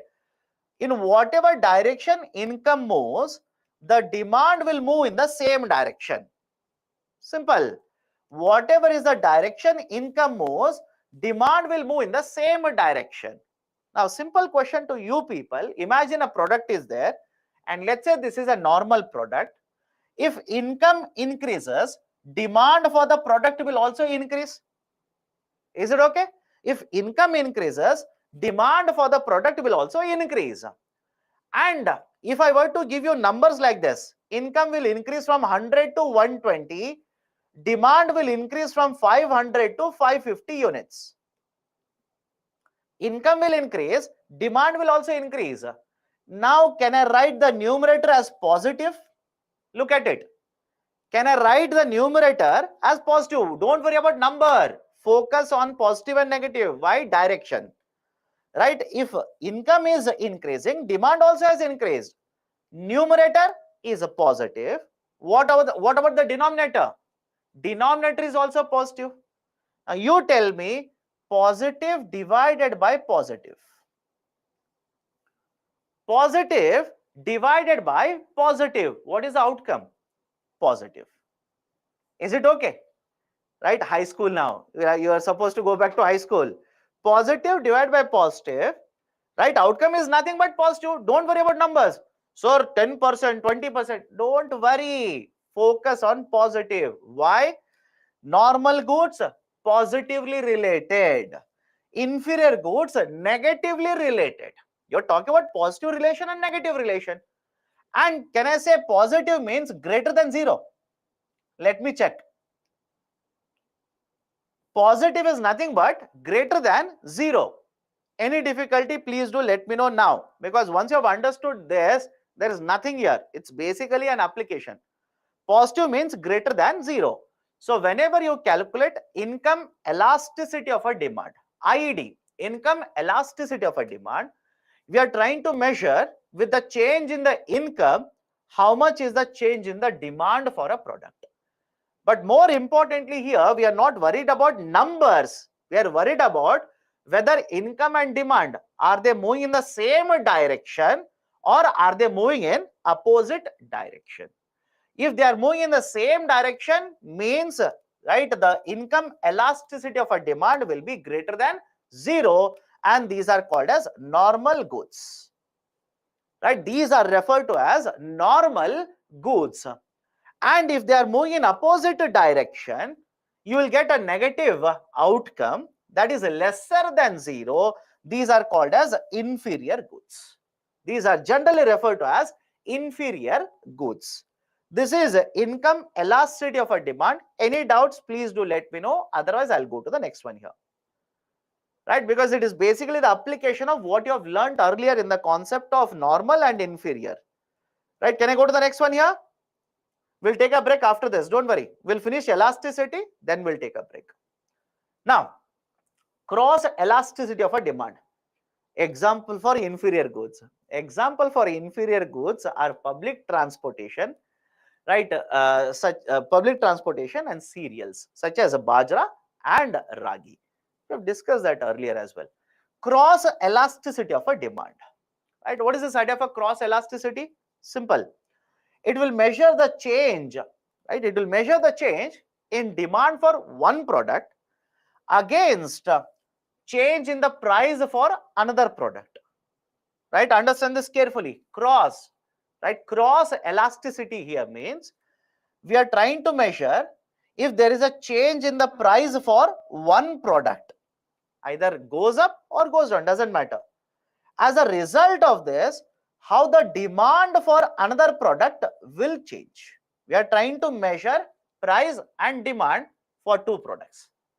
Now, what is the importance of this? Let me start with example. Substitutes. Substitutes. Do you remember substitutes? Right, sir? Example of a substitute. Tea and coffee. Let's start now. Tea and coffee. Let's say hypothetically. Good X is, let's say, coffee, and good Y is tea. Now, understand this carefully. Price of tea goes up.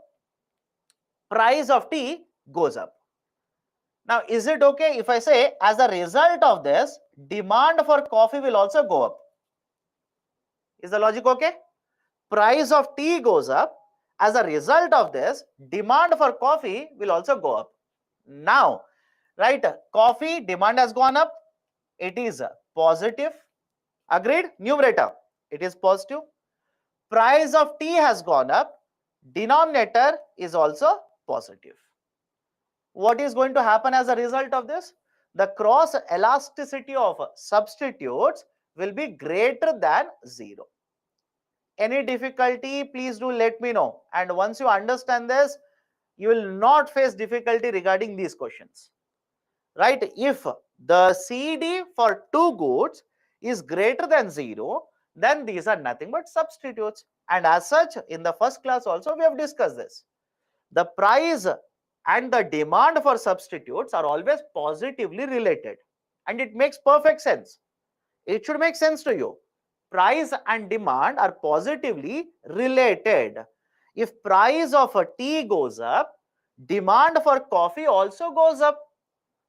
Sir, difficult, my dear. Please revise then. It's happening because you are not revising. If the price of tea goes up, what will you do? Will you consume more tea? Let me know. Right? Will you consume more and more tea? Of course, no. What you will do is, you will reduce the consumption of tea and shift to coffee. So what will happen to demand for coffee? Demand for coffee will also go up. Right? The problem with you people is you don't follow the idea here. Right? You do not revise. That's the reason it becomes very difficult. Let me give you an idea. Let's say price of tea goes up from 10 rupees to 12 rupees. The rise is how much? 20%. And UPSC is not worried about the calculations, right? Understand this. Price of tea has gone from 10 rupees to 12 rupees, right? Plus 20%. What about the demand for coffee? Imagine earlier the demand for coffee was 400 units. Now the demand for coffee has increased to, let's say, 440 units. What has happened to the demand for coffee? Sorry, plus 10%. Plus 10%. Substitute. Numerator is the demand plus 10%. Denominator is the price plus 20%. Now, do not worry about calculations. We are not worried about calculations. What is the outcome? What is the outcome? Is it going to be a positive or is it going to be negative? The outcome is going to be positive. And rather than saying positive, I'll simply say greater than 0, because there are two people who are asking, sir, why are you comparing against 0? My dear, idea is, do you remember number line? Do you remember the idea of a number line? Now, basically, I'll have to go to high school. Do you remember number line? it will be written like this: 0 plus 1 plus 2, so on till infinity. On the left side of 0, minus 1 minus 2. Now, whenever I say greater than 0, whenever I say greater than 0, all these numbers are positive. Any difficulty? Any difficulty? All these numbers are positive. And whenever I say less than 0, all these numbers are negative. So do not worry about numbers. That's the reason I'm telling you, you're focusing on the thing which is not necessary. Focus on the outcome. Focus on the outcome. Is it positive? Is it negative? Sir, why should I focus on outcome? What is the idea of substitute goods? Price and demand for two sets of goods will move in same direction. Is it not positive? Movement is important. Right? Have a look at this. On the other side, price and demand will move in opposite direction. Sir, any example of opposite direction? Car and petrol, printer and ink. Don't you think price and demand will move in opposite direction for these two goods? These are complementary goods. So whenever you have a cross elasticity of a demand which is less than 0 or negative, in simple terms, it is complementary goods. And whenever you have CD greater than 0, these are substitutes. Now there is a special case that I have written here, right? CD is equal to 0, and there is a reason why I have written. Some of you will do this permutation combination. You will read in the newspaper, in the first page they have written, price of tea has gone up. In one page you will come across the article which says price of tea has gone up. In subsequent pages you will also read that the demand for shoe polish has gone up. Now you will apply your CSAT brain here, right? You will basically apply the CSAT brain. That is basically you will do the calculation. Price of tea has gone up, denominator is positive. Demand for shoe polish has gone up, numerator is positive. And now you will come to a conclusion. The tea as well as right, the shoe polish are both basically one and the same. That is substitute goods. This is wrong. I hope you understand this, right? It is wrong.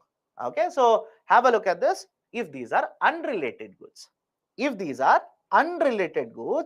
right, leave it. Do not compare it. Do not compare. Do not waste your time. Simply say CD is equal to 0. And if you go ahead and compare, what does it mean? If the price of tea goes up, you will consume lesser tea and you will start drinking more and more shoe polish. Right? Let me know if that makes sense to you. Okay. So these are the three types of elasticities. Okay. So one is income, second one is price, third one is cross.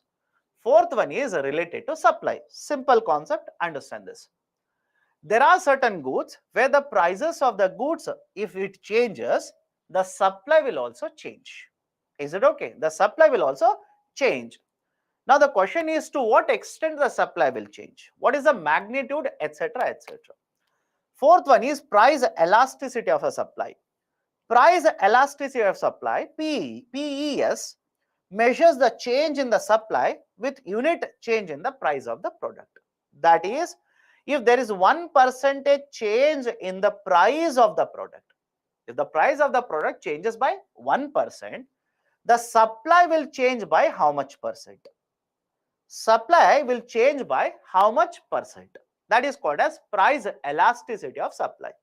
Again, same logic, right? Price increases by 10%, supply increases by 20% or 10% or 5%.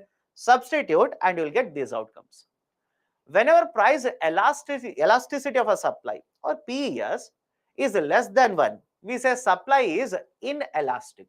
Simple. We say supply is inelastic. Sir, why is the supply inelastic? It could be for multiple reasons. Prices could suddenly change. They could increase by 10%. But what if the manufacturer doesn't have access to raw material, doesn't have access to labor, right? Will not be able to produce and supply it at a faster pace. So the supply is inelastic. Whenever PES is less than 1, supply is inelastic. Whenever PES is greater than 1, supply is elastic. This is a basic idea of price elasticity of supply. Done? So these are the 4 elasticities. And by the way, congrats, you are done with all the concepts in microeconomics which are required for civil services. Now you want to do a PhD, go ahead, do a PhD. But for civil services, that will not be required. This is much more than what is actually required for civil services. Okay, now, right, any issues? Any issues? Any doubts? Previous year questions, let me finish this also, then we'll take up previous year questions. Inelastic supply for short term, generally yes. Right, I hope you understand this. Whenever you talk about this inelastic supply, you basically talk about short duration. The supply cannot be inelastic for very long duration. If the supply is inelastic for very long duration, it simply means structure is something is wrong. You're trying to produce something for which, let's say, there is no availability of raw materials. For that, the supply can be inelastic for a very long duration. Okay, how do you remember all of this? It's simple. Please revise. Please revise. Please revise. Please revise. More you revise, more perfect you will become with all of this. Okay. Angels law, is it required? Not necessary. Angels law is not necessary. Okay.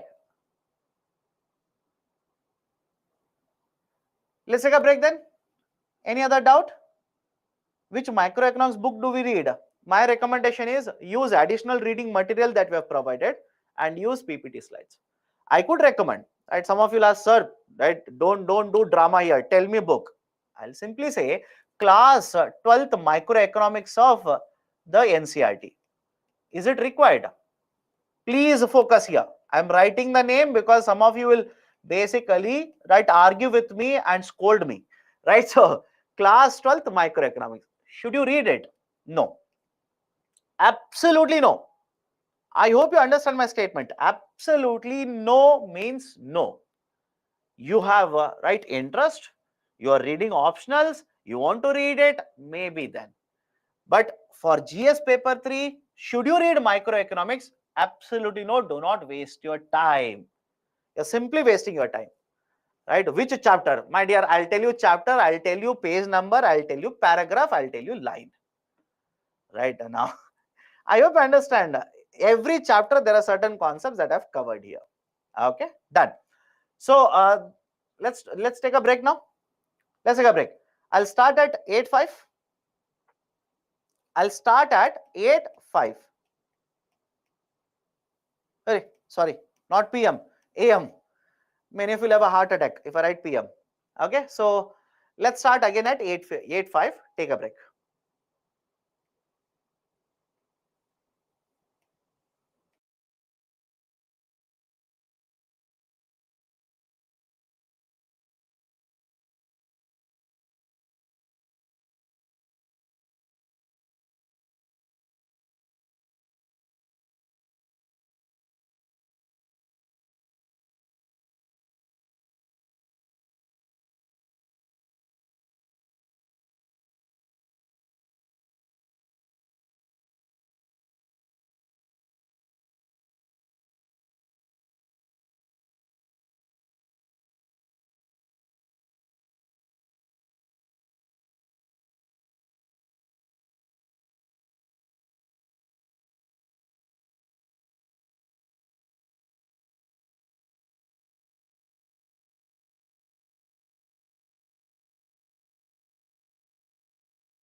Welcome back.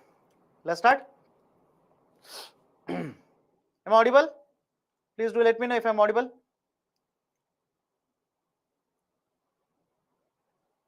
Done. Let's start. So we are done with the idea for microeconomics. Now let's slowly and steadily enter into macroeconomics. Now, first thing I want to discuss in macroeconomics is the idea of savings, investment, and capital formation. Okay, savings, investment, and capital formation. Let's go one by one. Let's start with savings, then investment, then what is capital formation. And you will come across a lot of concepts now. Please listen to me very carefully. Let's start. Imagine here is a person. Okay, imagine here is a person. The person has earned income of 100 rupees. The income is, let's say, 100 rupees. First and foremost, right, from this 100 rupees, government will collect certain taxes. Agreed? Government will collect the taxes. For example, income tax. Government will impose income tax and collect it. So 100 is income. Out of that 100, I'm deducting certain amount of a tax. What I'll be left out is called as disposable income. What I'm left out is nothing but referred to as disposable income. Sir, why are we calculating disposable income? Simple. If you're earning 100 rupees, you will not be able to spend all the 100 rupees. Why? Part of it is already deducted and taken away by the government. Government will already take away some of the part of your income. So you'll not be able to spend, all this income. Right? This is the basic idea for disposable income. Let's say for sake of understanding, 100 rupees your income. The taxes are worth 10 rupee. Now, right, you basically have a disposable income of 90 rupees. You have a disposable income of 90. Out of that 90, you will, let's say, spend 50 rupees for immediate consumption. You'll use 50 rupees for immediate consumption. I'm using the term immediate consumption. In essence, it is nothing but expenditure. Agreed?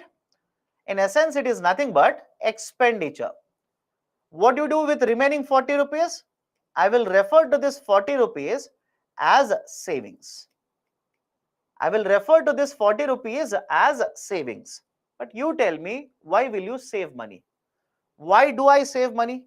Why anybody surrounding you will save money? All of you will agree when I say savings are done for future consumption.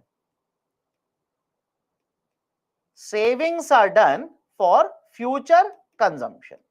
What do you mean by future consumption? Your father will tell you, your mother will tell you, or your parents, both of them together will catch hold of you and say, how much are you earning? How much are you saving? You should save now, because in the future you will get married, you will have kids, so you will have to purchase house, you will have to purchase car. How many days will I keep on giving you pocket money, etc., etc., etc. So idea is simple. I'm giving you definitions, by the way. Expenditure is nothing but out of the expendable income, how much money is used for, or how much out of the disposable income, how much money is used for immediate consumption. And savings is nothing but out of the disposable income, how much money is kept for future consumption. This is the definition. Now let me go to the next step. You have saved 40 rupees. You will take this 40 rupees, go to the bank. You will take this 40 rupees, go to the bank and keep it in the form of deposit. Which deposit? Don't worry. That is not important here. You will keep that 40 rupees deposit. Now the bank will take the 40 rupees, give it as a loan to company. Give it as a loan to company. Now the company will take 40 rupees and they'll purchase, let's say, machine. They will purchase machine. They will purchase raw materials. They will set up a manufacturing facility, etc., etc., etc. Done? They will purchase machines, raw materials, etc. Now, when they purchase machines or raw materials or anything for that matter, what will they do? They'll basically produce goods and supply them in the market. Produce goods or services, sell them in the market. Now, as a result of this, employment will increase.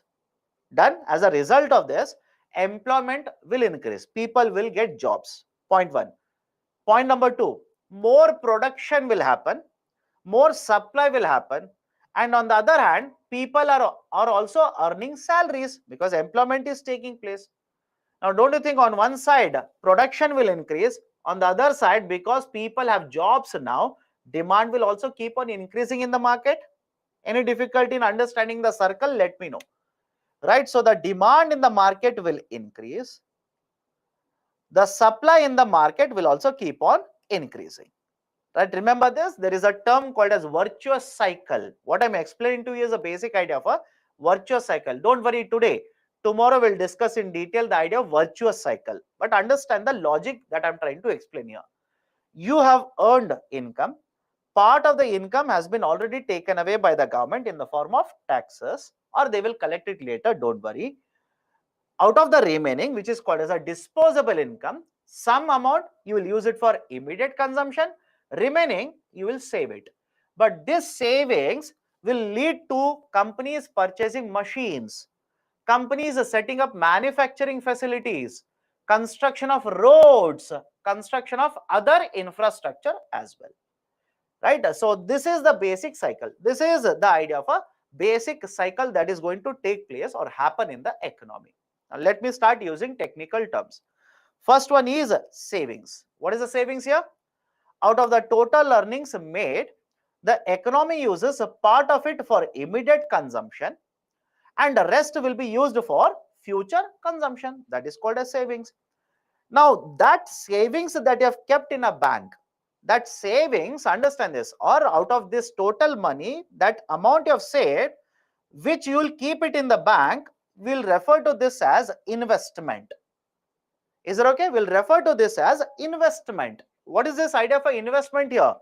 Come to the last point here. There is a term called as capital goods.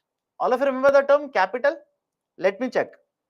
Do you remember the kind of a term capital? What is this capital? Capital simply means machineries. Right? Go back to the first class. Land, labor, capital. Right? So machineries. So how much of the money that you have earned will be now used in the economy to purchase machineries, to set up manufacturing facility, to construct roads, etc. It is called as investment. Any difficulty? Any difficulty? Right? How much of your money that you have earned will be used for all these purposes? That is machineries. Or let's say investment in research and development. Patents. All of you heard of patents? So investment in research and development. Investment in construction of the roads. Right? Investments are done in construction of manufacturing facilities. Investments are done in order to purchase machineries, etc., etc., etc. All of this is referred to as investment. Any difficulty? Now, from 1 year to next year, don't you think in the economy, focus on India, in the economy, investments will keep on happening? I'm going to the third point, by the way. Third point now.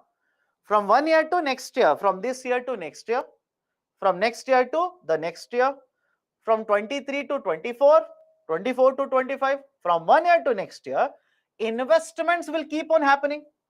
So from 1 year to next year, how much is the addition to the investment? I repeat, from last year to this year, how much investment I've done? From this year to next year, how much investment I've done? I will measure that. And when I measure how much investment is being done annually like this is called as capital formation. This is referred to as capital formation. I've discussed 3 points here, right? Let me know if there is any difficulty. One is savings and expenditure. Now, out of your income, how much money is used for purchasing, or how much is the money on machineries? How much is the money spent on roads? How much money is spent on manufacturing facility? How much money is spent on, let's say, research and development to create patents? That is investment. And third point I'm saying is, from 1 year to next year, the investments will keep on happening. But I want to find out from last year to this year how much investment has taken place. That is called as capital formation.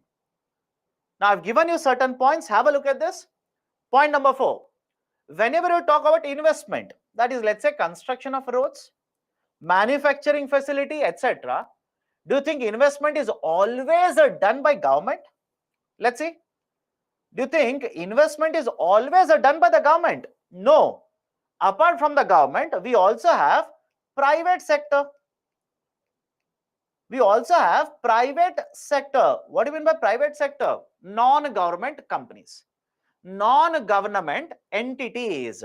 For example, we have Tata company, we have Adani company, we have Reliance company. Don't you think all of them will also invest? Right? So understand the logic here. Apart from the government, we also have private sector which will make investment, which will also make investment. But within the private sector, again, there are two components. One private sector can be domestic private sector, that is Indian companies. In simple terms, Indian companies.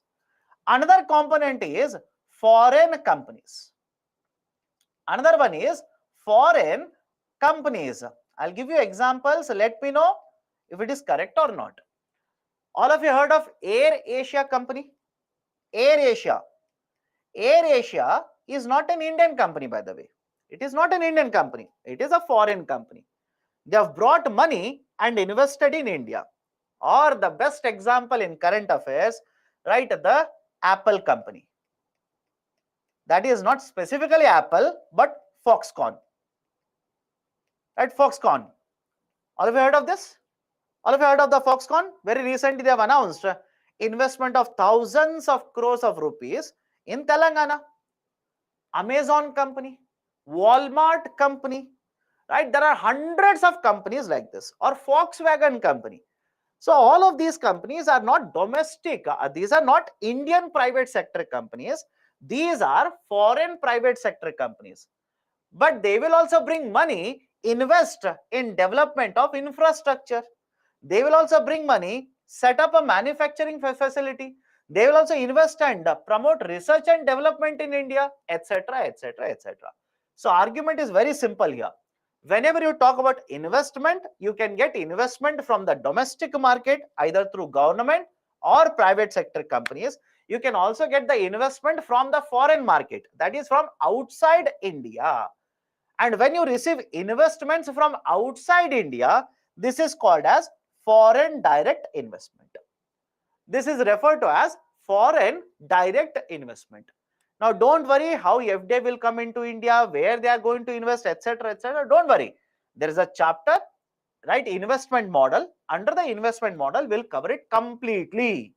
We'll cover it completely. Do not worry about it today. But this is the fourth point I wanted to cover. Any difficulty, please do let me know now. Right? So savings are there. You will take the savings, you will invest, you will basically put it in a bank. Right? You will give it to a company, etc., etc. What they will do is they will use that money and purchase machines. They will use that money, construct, right, let's say manufacturing facilities. They will construct bridges, etc., etc., etc. So that savings will be used for investment in the market, into machineries, into assets like this. That is called as capital. And from 1 year to next year, again I repeat, from 1 year to next year, there will be a lot of investments which are going to take place. So from last year to this year, how much investment I have done, I want to measure that. That is called as capital formation. And the formula for capital formation is this. That is the rate of capital formation. It is investment divided by GDP. Now let me explain. What is this idea for GDP? GDP simply stands for gross domestic product. GDP stands for gross domestic product. Now, what is this gross domestic product? I'm giving you the definition. Focus now. Domestic product means within India. Within India, what is the market price of all the final goods and services which are produced? Simple, I'll repeat it. What is gross domestic product? what is the price? Price means market price. What is the market price of all the final goods and services which are produced in India? That is called as a gross domestic product. I'll give a very simple example. Imagine in India, 10 goods are produced and the market price for each of the goods is, let's say, 15 rupees, and 20 services are produced and the market price of each of the services is, let's say, 20 rupees. So 10 into 15, 150 rupees. 20 into 20, 400 rupees. Now, what is the market price of all the final goods and services which are produced in India? 550. This is called as GDP. This is referred to as GDP, right? Gross domestic product. Right? Now, understand this carefully. Whenever you talk about rate of capital formation, right? Again, first point is what? The idea of gross capital formation. Gross means what? Total amount of capital formation is how much? Again, the term capital formation means how much investment. How much investments are doing, right, compared to the value of GDP. So, out of this particular capital formation, from last year to this year, how much has been the investment compared to the GDP value? That is called as the rate of capital formation. Can I go to the next one now? Can I go to the next concept? Please explain GDP again. GDP means the market price of all the goods and services which are produced. All the goods and services which are produced, final goods and services. Now, I took an example. Imagine in case of India, 10 final goods are produced. Market price is 15, 150 rupees. And services 20 are produced. Market price is 20, value is 400. 150 plus 400, what is it? 550 rupees. That is the GDP.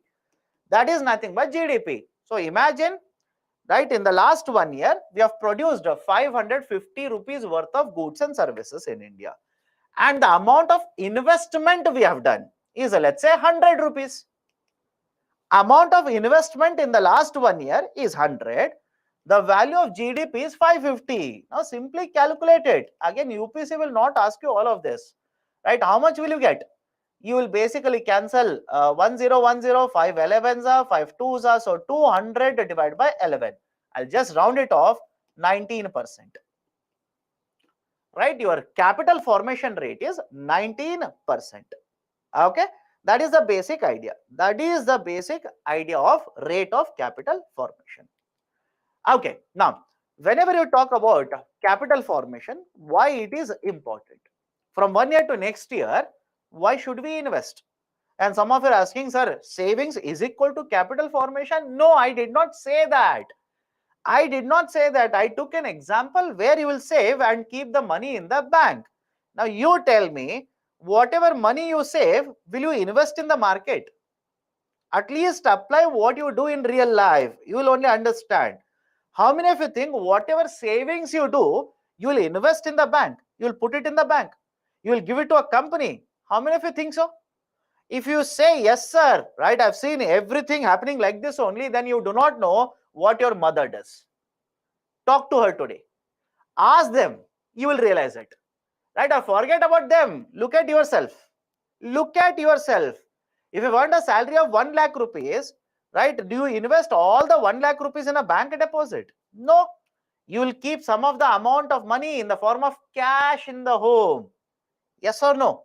Some of this amount, you will keep it in the home itself. Why? You will say, sir, emergency. Right? I might require in terms of emergency. Right? So the argument is simple. You will save money, but all the savings you do not invest. You do not put it in the market. Part of it, you will put it in the market. So whatever out of the savings will come, that is basically the idea of investment.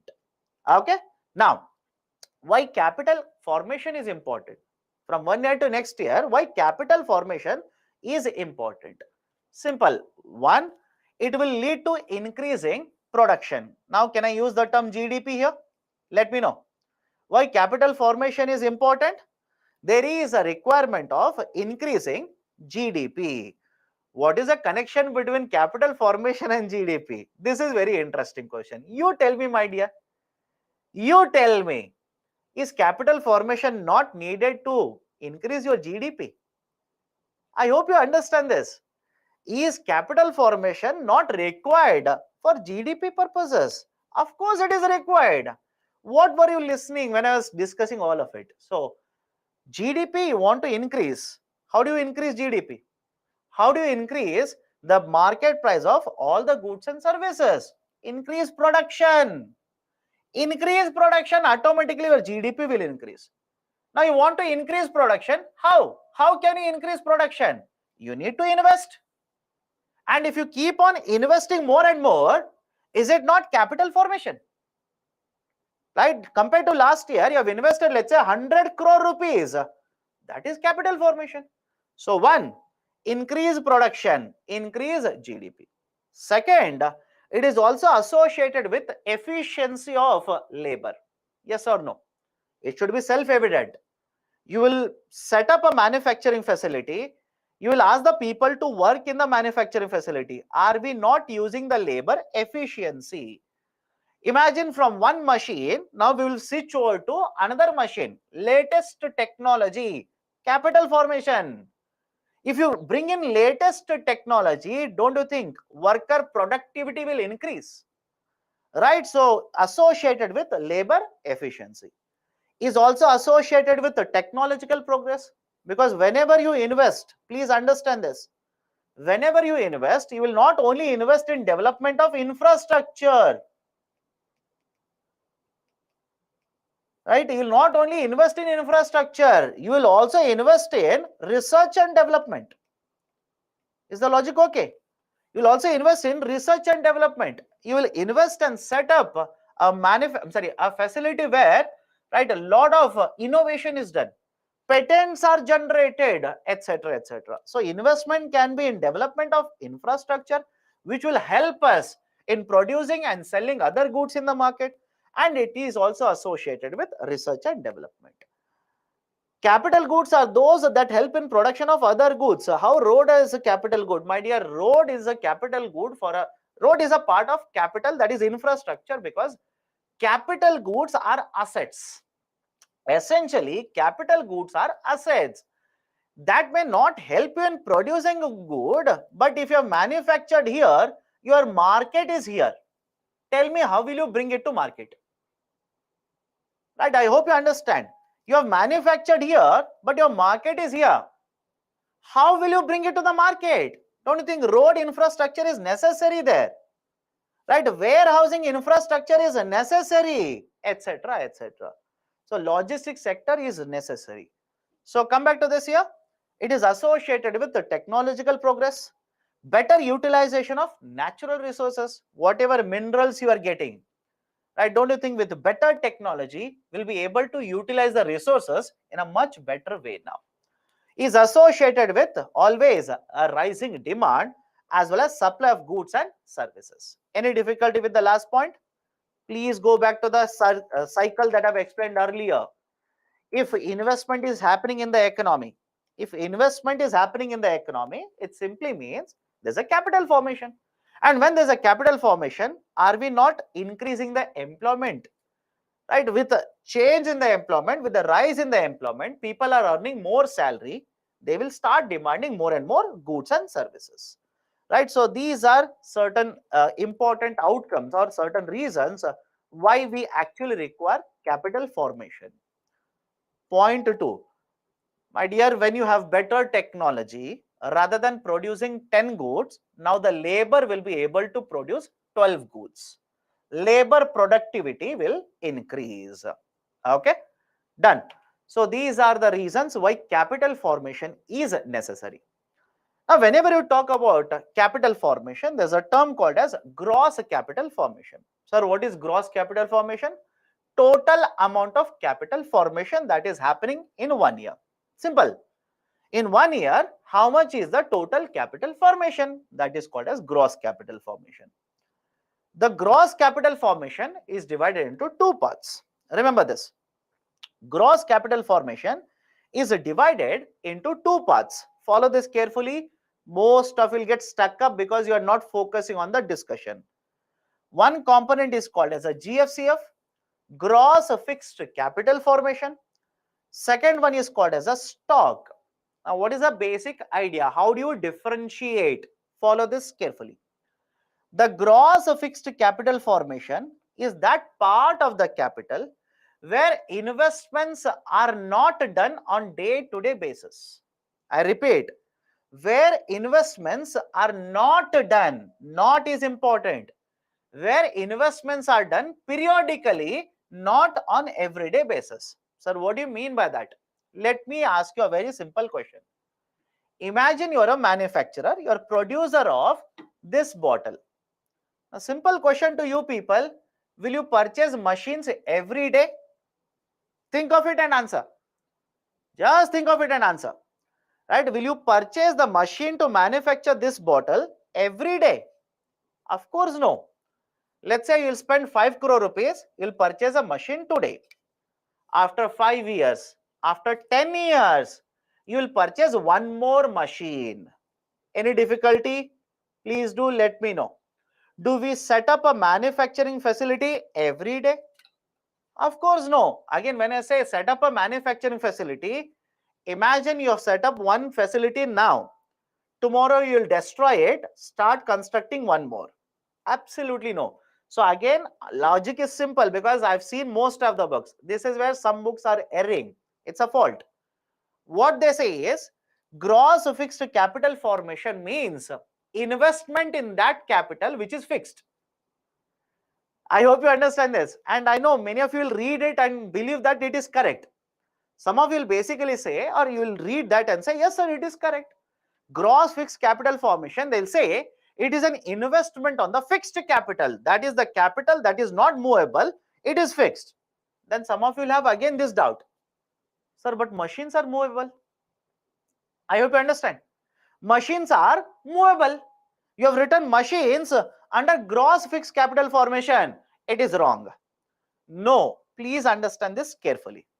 Whenever you talk about gross fixed capital formation, it is investment in the capital which is going to be done periodically, not on day-to-day basis, periodically, after 5 years, after 10 years, after 15 years, like this. That is gross fixed capital formation. What about the stock? Let me ask you again a question. And remember it, it is easier to understand. You are a manufacturer. You are manufacturing this bottle. A simple question to you. Will you keep on spending money, let's say on day-to-day basis or once every 2 days to purchase raw material or not? To purchase input goods or not? To purchase intermediary goods or not? Right? Argument is yes. I hope you understand. Yes. Answer is yes. That is called a stock. How do you define stock? It is a type of a capital where the investment is done on regular basis. Here, right, regular or periodically, once in a 5 years or with a time gap. But here, on regular basis, on day-to-day basis, you will keep on spending money. That is called as a stock. Any difficulty in dividing both of them, please do let me know. Any difficulty? Here, periodically, here, regularly day-to-day basis. For example, raw material, intermediary goods, etc., etc. That is called as stock. But please understand, both are capital only. Both are capital. Why? You are able to produce and sell in the market, get money. Right? That is basically the concept of gross capital formation. Okay, the idea of a gross capital formation. Now, before going forward, look at this picture. I want to come back to this picture. Whenever you talk about gross capital formation, or let's say the rate of capital formation, there are three very important things that you need to be very careful about. What are the three important things? One, focus on the picture and you will only tell me yes sir, all the three are important. One, you need to ensure that whoever is there in the economy, they will have to save money. Agreed? Whoever is there in the economy, they will have to save money. Point number two, whatever savings are there, we need certain institutions to collect them. Whatever savings are there, we need certain market or institutions so that, right, these savings can be brought in. And third one, you also need to ensure that the companies are working very well. The companies are also working efficiently, are working very well. If any one of the three, right, there is a problem, the whole idea of capital formation will be affected. I hope you understand. Look at all the three, you will only realize. If any one of the three is not working well, then the whole idea of capital formation will be affected. Sir, how? Imagine companies want to borrow, right? Everybody wants to borrow, but people are not saving money. People are not keeping deposits. People are not purchasing anything such as instruments, securities in the market. From where do you think companies will be able to raise money? Right? Second, people have saved money. Banks are not working well. Banks are incurring losses. Will you keep your 100 rupees in the bank then? Will you keep your 100 rupees? No, rather than investing in the bank, you will keep that money with yourself. Is it okay? Right, that's where I'll use one more term here. One is called as physical savings. One is referred to as physical savings, and the second one is called as a financial saving. Physical savings, the best example is, you will take the 100 rupee, there is a hundi in the home, you will put it in the hundi. Right? Again, do not literally take it as hundi only. You will keep cash with yourself.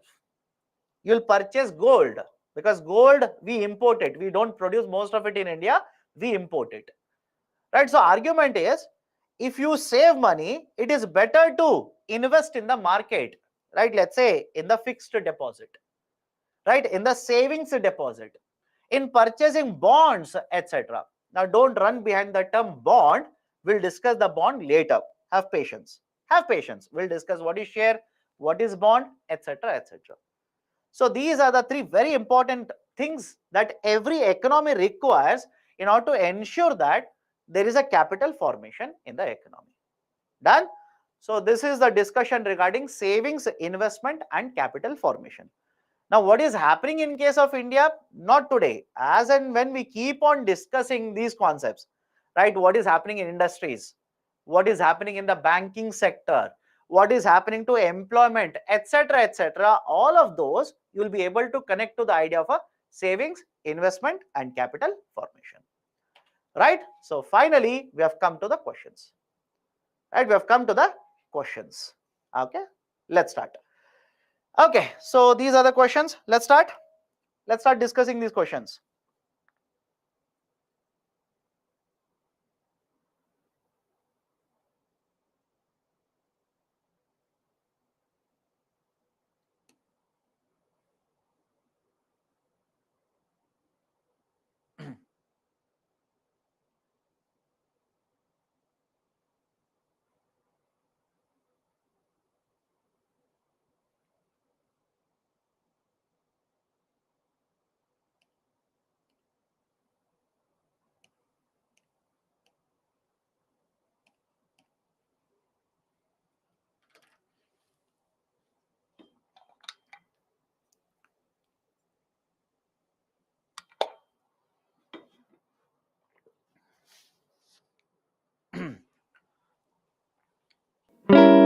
Okay, let's start. 47% have answered correctly. Why? It should be more. It should be more. Let's apply what we have learned. This is point one. And point two, just observe what kind of questions have been asked. I hope you understand. Just understand what kind of questions are being asked. Consider the following statements.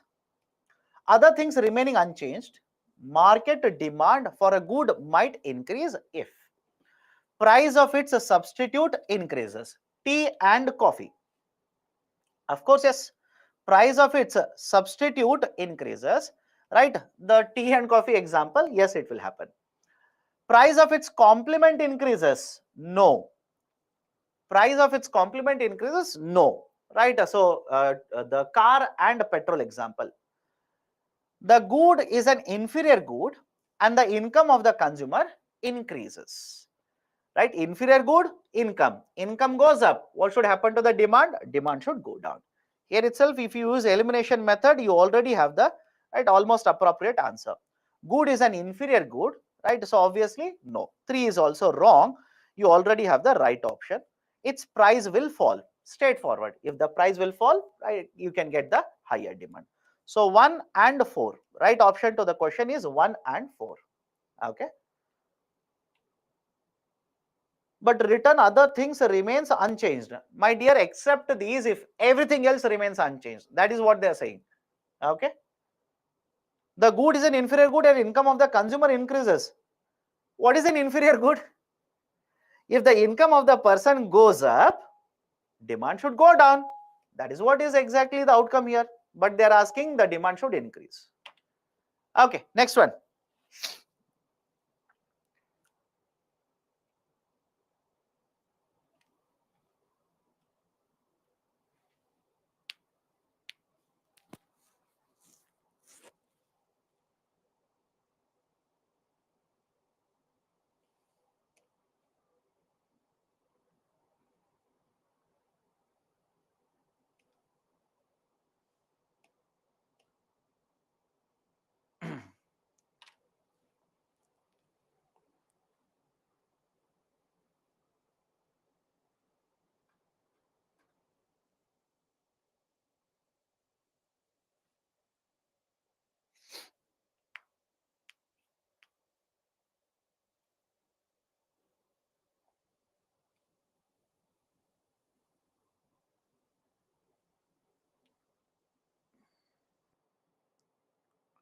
Hmm.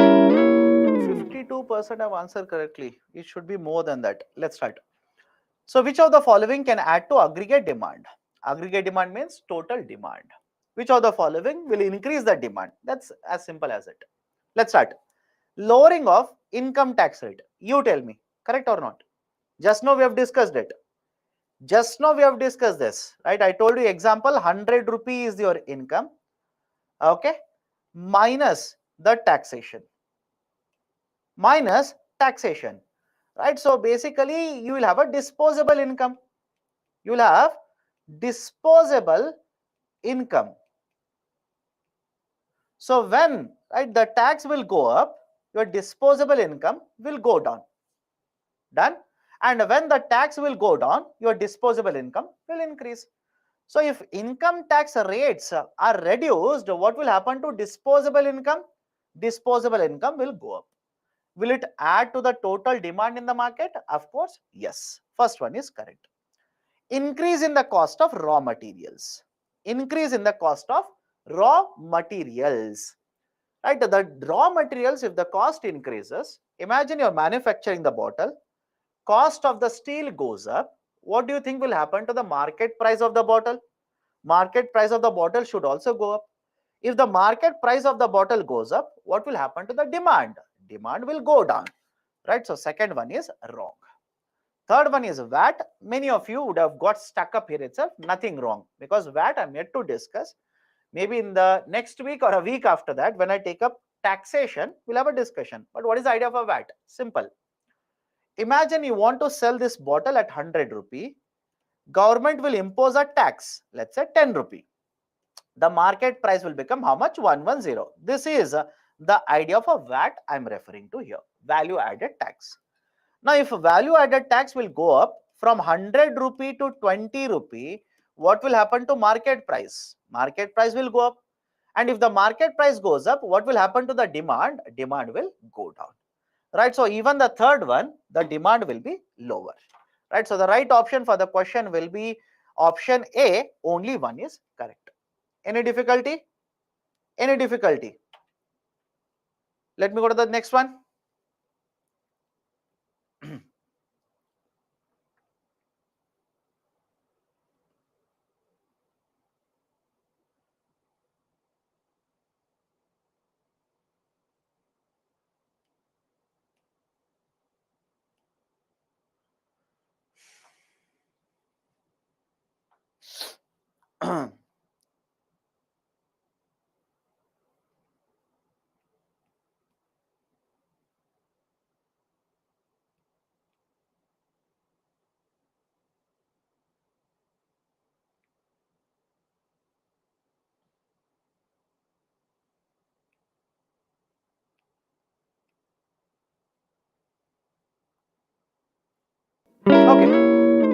So my fear has come true now.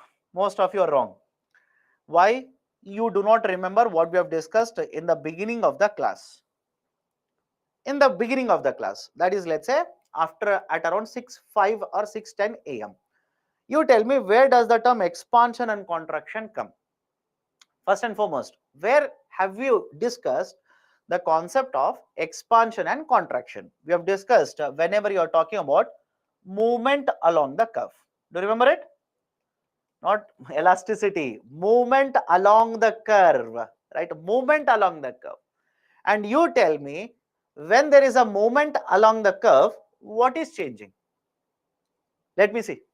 When there is a movement along the curve, what is changing? Price of the product is changing. Is your income changing? Think of it. Is your income changing, and will you see a movement along the curve because of that?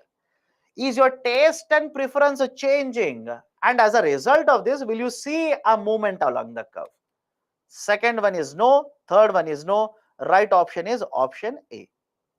Right option is option A, because please be very careful. Again, I am telling you this. When you talk about increase or decrease, you assume all the other factors except price is changing. When you talk about contraction and expansion, when you talk about contraction and expansion, you are talking about change in the price of the good. Okay? Any difficulty? Can you explain difference between option 1 and what is the other option? Option 3. My dear, when you eliminate 2 and 3, how can you say option 3 and 1 are? Arey, my dear, it simply means you are not even following what we have been discussing. Please go back, have a look at it. I've told you all of this. Whenever only the price changes, can you understand it? Whenever only the price of the product changes, you will see movement along the curve. And when you see movement along the curve, we will use the term expansion contraction. And anything else changes, right? Price of the related goods, income of the consumer, taste and preference, etc., etc., right? It is called as a shift of the curve, increase or decrease. So right now, only option 1, or let's say option statement 1 is correct. Next one. Till how long the class will be going on? Till 9:30. Till 9:30.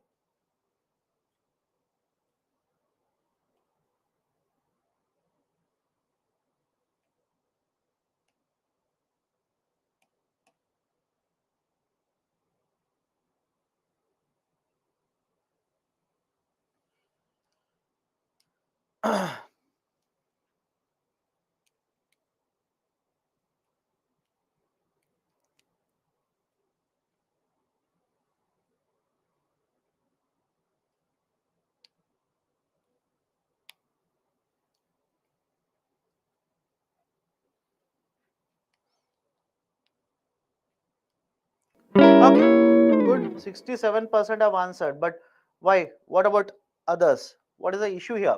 It's a straightforward question. Income effect on the demand for inferior goods. Income effect means what? If income changes, either goes up or goes down, what is going to happen to the demand for inferior goods? You tell me. If the income of the consumer goes up, what will happen to the demand for inferior goods? Will go down. So what is the relation? What is the effect of income here? Effect of income is negative. Sir, can it be opposite also? Yes. Right? If the income of the person goes down, the demand for inferior goods will go up. Opposite direction, negative.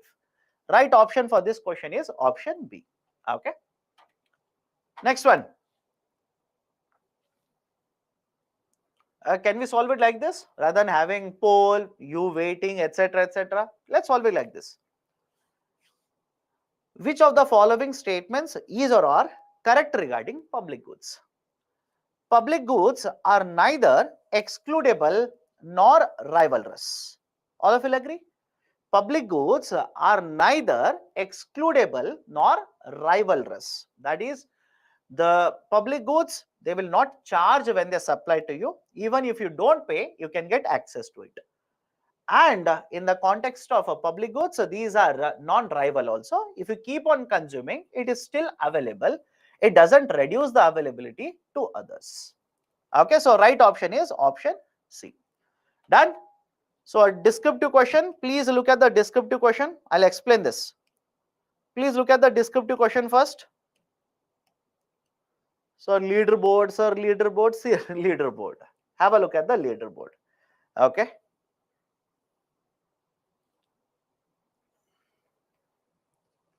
Let's start. A descriptive question. Capitalism has guided the world economy to unprecedented prosperity. However, it often encourages short-sightedness and contributes to wide disparities between the rich and the poor. In this light, would it be correct to believe and adopt capitalism for bringing inclusive growth in India? Do not worry about the term inclusive growth now. Listen to me. Do not worry about inclusive growth right now. Let me ask you a very simple question. We have discussed the idea of capitalism. Right? Don't you think capitalism will promote investment, employment, GDP growth rate, higher freedom for consumption, etc.? These are the advantages. I hope remember, these are the advantages. So what you need to write here? Simple. Start with introduction. Whenever you write about mains answers, remember three components. One should be introduction. Second one will be the main body. And the third one will be conclusion. Either it could be conclusion, it could be way forward as well. It could be conclusion, it could be way forward as well. Now, how do you apply all of this in the question given here? Simple. Start with introduction. What is introduction? In Indian economy from 1948, we have been following the model of mixed economy. Under capitalism, all the resources will be under the private sector. That's it. Do not waste your number of words. This is my suggestion to all of you. Generally, whenever you get questions in the UPSC mains, it will be 150 words or 250 words, which means you cannot write a very lengthy introduction. If you write 200-word introduction, gone. Whatever you wanted to discuss in the main body, you have missed it. So keep the introduction very short. Then come to the main body. What's your main body? Main body is what are the advantages as well as disadvantages of capitalism. Because the question says, should we adopt capitalism? Should India adopt capitalism? Right? So write what are the advantages, what are the disadvantages or concerns, then come to the conclusion. In the conclusion, you can simply say, looking at the disadvantages and the situation in India. What is the situation in India? Don't you think there is a rising income inequality? Point one, rising income inequality. Poverty population very high. Wealth inequality very high, etc. Keeping in mind all these factors, India adopting a mixed model economy is better compared to adopting capitalism. Right? Rather than adopting capitalism, mixed economy model is much better. This is how you conclude, right, the question here. Done? So just follow these kind of tricks, and trust me, right? I am telling you this. Do not wait for somebody to tell you this. Start mains answer writing now. Sooner you start, better it is. Sooner you start, better it is. Okay? Done. So this is the discussion related to the mains as well as the prelims questions which have appeared from chapter number 1. Now next chapter that I'll be starting. Why did you discuss questions today? We discuss on Friday. How does it make a difference? You tell me. How does it make a difference? Whether you discuss on Friday or today after each chapter, that is not important. Focus on what is being discussed. Okay. National income aggregates. Next chapter that I'll be taking is national income aggregates. But any issue so far? Can we draw the graphs and pictures in the main? So for these kind of questions, please don't draw. Not required. Because the question that has been asked is, that's the reason. Do not expect a universal answer to every question. Do not expect a universal answer. Don't expect that one question will have a standard answer or all the questions will have a standard answer like this. In some cases, you are expected to draw certain pictures. In some cases, there is no requirement of pictures. Right? There is no universal answer for all of it. Okay, let's start now. The next chapter that I'll be discussing is the national income aggregates. And if you have been reading the newspaper, this is very, very important. Very, very important. What is the idea? The national income aggregates will discuss the concept of GDP. We'll discuss the concept of GDP, gross domestic product. Very much important, very much relevant. And if you are reading newspapers, you would know that, right, this idea was there in the newspapers. So what I'll discuss is the first one, different types. How do we, right, basically calculate incomes? For example, there is one called as GDP. Have a look at this. Long form also I've written here. One called as GDP, gross domestic product. Second one is GNP, gross national product. Third one is NDP, net domestic product. And fourth one is NNP, net national product. Can I connect it to current affairs? Can I connect it to current affairs? For example, last week, the government of India announced that the Q3 GDP growth rate has fallen down to 4.4%. Again, don't worry, we'll come to this. Don't worry, we'll go point by point. Right, Q3 GDP has fallen down to 4.4%. Current affairs. I'll connect one more point here. Various newspapers are carrying this article since 2014 and 15 in India. The per capita income has doubled. Per capita income has doubled. How do we calculate per capita income, etc., etc.? We'll understand now. Okay, so these are certain very important points. Please be careful, understand the concept, apply in the current affairs. So one, types we will discuss. What is the latest GDP methodology we will discuss. Per capita income, pro and counter cyclical growth, vicious and virtuous cycle of growth. And as usual, after that we'll take up questions. Now let me start with the first one. Let me start with the first one here. Gross domestic product, GDP. Now what is GDP here? GDP simply means total market price of all the final goods and services which are produced in a particular region for a specific time period. I'll repeat it again. What is the total market price of all the final goods and services which are produced in one region for specific time period? What do you mean by this? Remember this, there is a concept of financial year. There is this idea of a financial year. They will use the term financial year, or else they will also use a short form of this, fiscal. Financial year or fiscal. Now what is this idea of a financial year or a fiscal? It will start on 1st of April. It will start on the 1st of April and will go until 31st March. Simple, understand this? Again, don't get into the philosophy, don't do PhD here.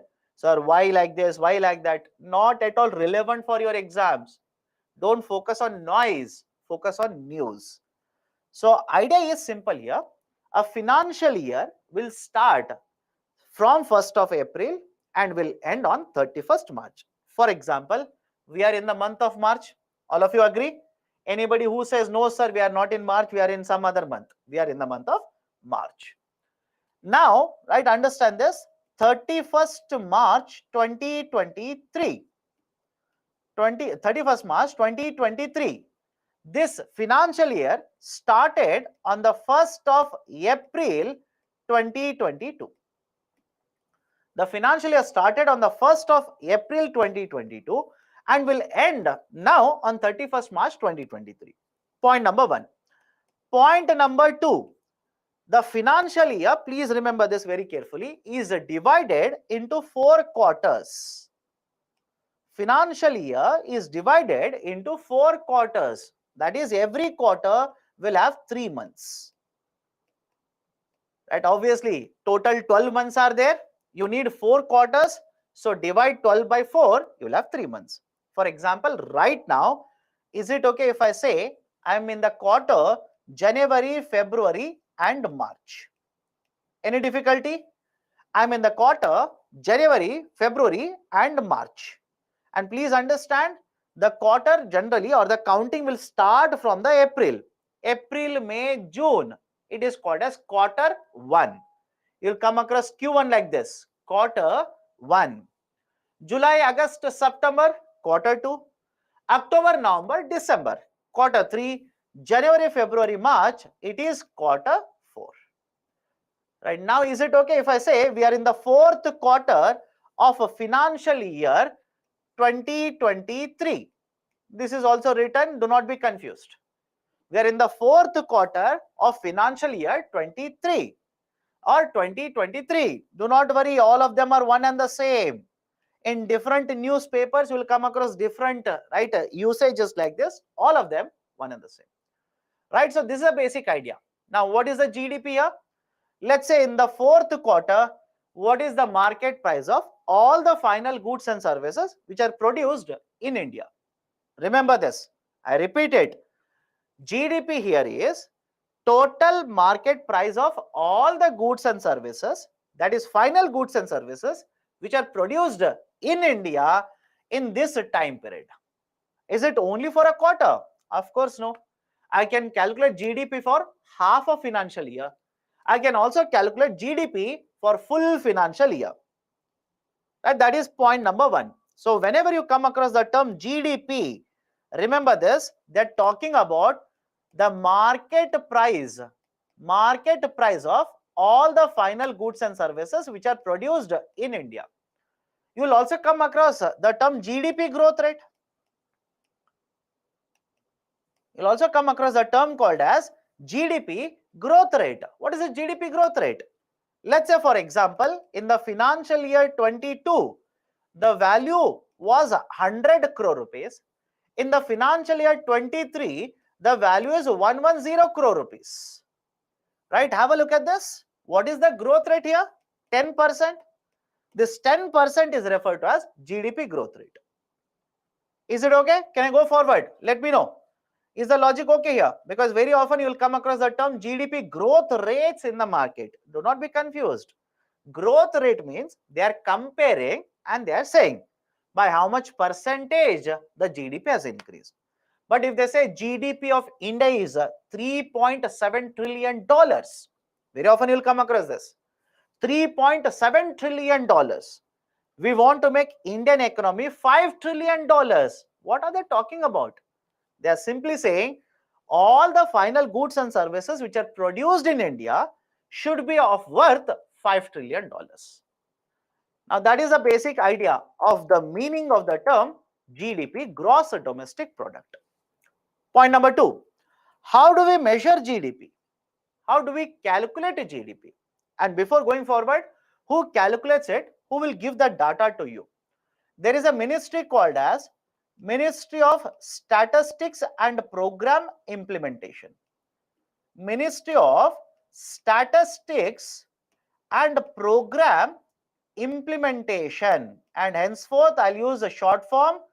Don't keep on asking, sir, what is the long form of all of this? In short, MOSPI, Ministry of Statistics and Program Implementation. And under the Ministry of Statistics and Program Implementation, there is one office, NSO, National Statistical Office. NSO. It is the duty of the NSO to publish GDP data. Simple. It is the duty of NSO, right, to publish the GDP data. For every quarter, GDP data is published. Half a year, data is published. Full financial year, data is published. Now, how do we calculate GDP? How do we calculate GDP? Simple. Let's start. There are 3 methods here. There are 3 methods. One is called output or product value method. Second one is income method. Third one is expenditure method. And we'll go one after the other. Follow the discussion carefully. One is a production method. Second one is a income method. Third one is expenditure method. Let me start with the first one. output method. Now, what is the output method? Calculate all the final goods and services that you have produced and multiply that with market prices. Simple. I hope you remember earlier I've given you one calculation. I said, imagine in case of India, 10 final goods and services are produced and market price for each of them is, let's say, 10 rupee. 20 services are produced and let's say market price is 15 rupees. So in the first case, the market price of all the final goods and services will be 100. And in the second case, the market prices of all the services, first is goods, the second one is services, will be 300. What is the GDP value here? What is the GDP value here? GDP value is 400 rupees. GDP is nothing but 400, market price of all the goods and services, final goods and services which are produced in the country. Is the first one correct? Is the first one okay with all of you? Let me know. Right? Simply find out how many final goods and services into market price. That is GDP through production method. Second one is income method. Second one is income method. Now, remember the concept of factor incomes. Please go back to the idea of factor incomes. Right? Do you remember all this idea of a factor income? What is this idea of a factor income? In the economy, the resources are divided into 4 parts. Right? I'm repeating the first class now. In the economy, the resources are divided into 4 parts. Those are land, labor, capital, and entrepreneurship. Land, labor, capital, and entrepreneurship. All of you remember this? Now, I asked you a very simple question last day. That is, let's say, day before yesterday. For every factor input that you purchase as a company, whenever you purchase a factor input, you'll have to pay money. You'll have to incur expenditure. And I said, whatever the company pays for the factor input, that is called as a factor income. And whatever is the factor cost, it is nothing but factor income. Right? Please revise it. If you don't revise, suddenly you'll get confused. Is it okay if I say, whatever is the factor cost, it is nothing but factor income? That is, whatever is the expenditure incurred by the company for consuming the services, either purchase a machine, labor services, entrepreneurship, etc. That is nothing but a factor income. Now, simple question to you, please go back. You had answered this. If you want to decide what is the price of this product, if you want to decide what is the price of this product, will you not count a factor cost? Let me know. If you want to decide what is the price of this product, will you not be counting all the factor cost or factor expenditure incurred by the company? Answer is yes. So what you have done in the first case? Tell me. What you have done in the first case? You have counted the price of the product. You have taken the price of the product. And how is the price of the product determined? Factor cost. Is it okay? How is the price of the product determined? Factor cost. Now, same factor cost, I will count it in another way. That is factor income. If I simply say only one product is manufactured, have a look at this. Let's take a simple example. Only one product is manufactured. Now tell me, whatever is the factor cost, will it be same as factor incomes? Is it okay? I'll repeat it again. Imagine in India, only one product is manufactured. Whatever is the factor cost, will it be the factor income or not? If I decide to sell this bottle at 100 rupees in the market, total factor income will be how much? 100 rupees. That is exactly what we are doing. That is exactly what we are doing. Right? I am basically counting all the factor incomes which are generated. All the factor incomes which are generated in the economy. Either, right, the labor has generated factor income, raw material supplier has generated factor income, etc., etc. All the factor incomes are counted Get the sum total of all of this. That will give you GDP through income method. That will give you GDP through income method. And the third one is expenditure method. Third method is called as expenditure method. First, let me start explaining this third method. Follow this. First and foremost, please follow this carefully. GDP means whatever is produced in India. You will have to be very, very careful here. Once you understand, it becomes easy, but focus. Whatever is produced in India will be counted as a part of India's GDP. Now, let's start with a very simple example. The whole economy, can I divide it into three parts? One is households. Second one is private sector. Rather than using the term private sector, they can also use the term firms. Private sector or firms. Third one is the government. In fact, many of the books will also divide it into four and say RBI. Central banker, they'll write it separately. I am writing central bank, that is RBI, as a part of the government. A simple question to you people. Look at, right, these 1, 2 and 3. A simple question to all of you. Can you think of anything else, anybody else in the Indian economy who will spend and purchase final goods? I'll repeat it again, right? I've written 3 here, right? 1, 2 and 3. Have a look at it.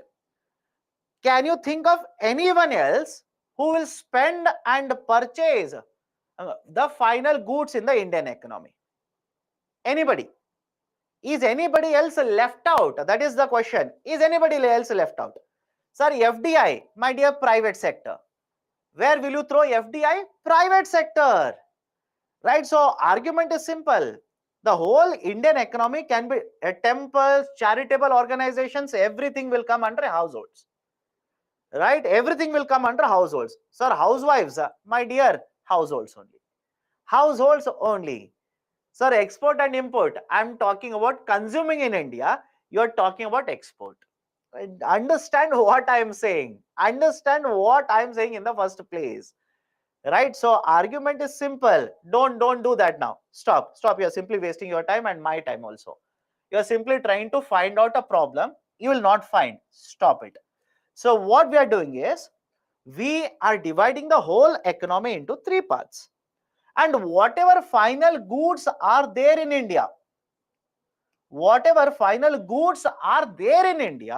will be consumed either by 1 or 2 or 3. Simple. Right? It will be consumed by 1 or 2 or 3, or it will be 1 plus 2 plus 3 in fact. Now let me write it. Here is a household. They have spent money and consumed final goods and services. Here is a firm, all the firms which have consumed final goods and services. Third one is the government, which has spent and consumed all the goods and services. Now let me write numbers also so that you find it easier. Imagine households have spent 20 crore rupees, firms have spent 30 crore rupees, government has spent 50 crore rupees. Total expenditure. Let's go point by point. Total expenditure will be how much? 100 crore rupees. Total expenditure on final goods and services is 100 crores. Can I call it as GDP of India? How many of you think 100 crore is the GDP of India? Will it be correct? Answer is wrong. It will not be the GDP of India. Why? Follow this carefully. I said the households, firms and government has totally spent 100 crore and purchased the final goods in India. But don't you think some of the final goods which we have purchased are imported? Let me know. Some of the goods and services that we have consumed in India, aren't they imported? Imported means what? This bottle is manufactured in USA. I repeat, The bottle is manufactured in USA. Now you tell me, if it is manufactured in USA, should I be counting the market price of the bottle as part of India's GDP? Will it be correct? Should it be counted as part of India's GDP? No, because whatever is produced in India, we should count it. So I will subtract import from all the expenditures which are done by the government, company and the households. I will subtract the imports. That is point 1 here. Second point, imagine you are a manufacturer. You manufactured the remote in India. You manufacture this remote in India. Should it be counted as part of India's GDP? Yes. But what you have done is, you have manufactured it and you have exported it to China. Assume you have exported it to China. Now, will this remote be counted in this 100 crore rupees? Think of this. Is this remote counted in the 100 crore rupees? No, because it was not purchased in India. I hope you understand. It was not consumed in India, it was consumed in China. So what is the next point here? There are certain exports which are manufactured in India but consumed outside India. Because they are manufactured in India, you will have to count the value of exports. Any difficulty? Let me know. Argument is simple. Whatever is the expenditure on final goods and services done by the households, firms and government, count it. But some of these final goods and services are imported. So I will subtract it. And some of these final goods and services which we have manufactured in India, we have exported it. But because they are manufactured in India, we should count it. That is plus exports. Imagine exports are, let's say, 10 crore rupees. Imports are, let's say, 20 crore rupees. Now you can simply say 100 plus 10, 110 minus 20, 90 crore rupees. It is the value of GDP of India. It is the value of GDP of India. And whenever you talk about export and import, they'll simply write the term net export. They'll simply write the term net exports. Right? So basically, argument is what? Whenever you calculate through expenditure method, you are finding out how much is the total expenditure done by the households, the government and the companies on final goods and services in India. But in addition to this, whatever final goods we have imported, subtracted. Whatever final goods and services which we have exported, add it, because they are manufactured in India. That is GDP through expenditure method. Right? So production method, expenditure method and income method. Out of all the three, have a look at this. Out of all the three, the first one is most important for you. Is it okay? Out of all the three, the first one is the most important. That is the methodology very often which is cited in the newspaper. But apart from the first one, we also use the third one. Now many of you will ask me, sir, why not the second one? Why not the second one? Even second one we can calculate GDP. But why are you not using the second one? Let me ask you a very simple question. I will come to your house and ask you how much total income you have generated. Will you tell me the right number? There itself lies the answer. Is it okay? Because in the income method, what you require? Total incomes generated by everyone in India. Companies, right? Let's say you, me, right? The street vendors, etc., etc., etc. But tell me, how many of us will give the right data when the government officials will come and ask us how much income we have earned?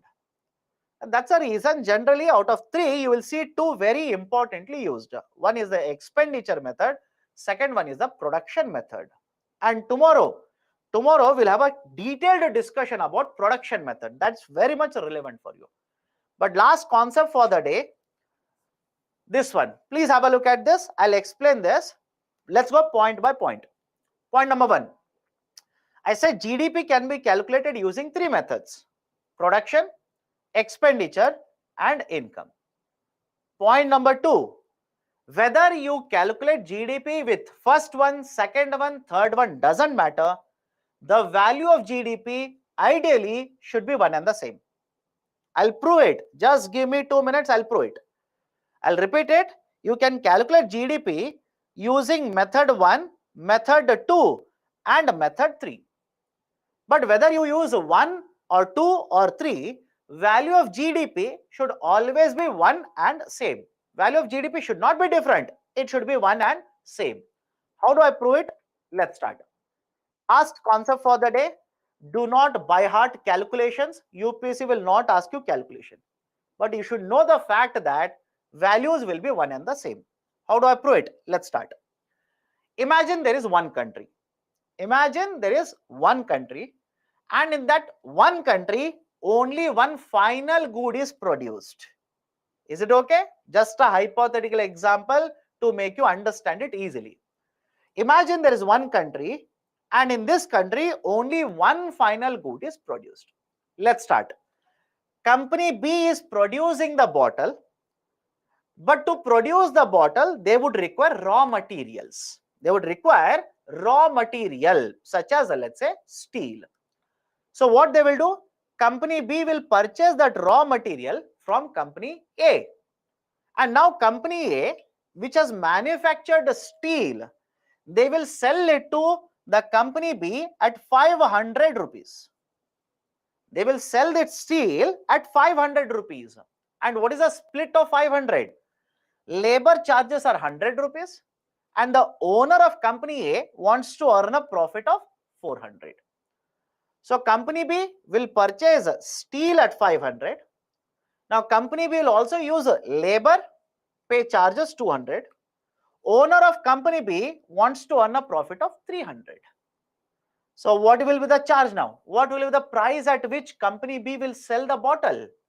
500 rupees cost of raw material plus 200 labor charges plus 300 profit that I want to earn. So company B will sell it to the consumer. Company B will sell it to the consumer at 1000 rupees.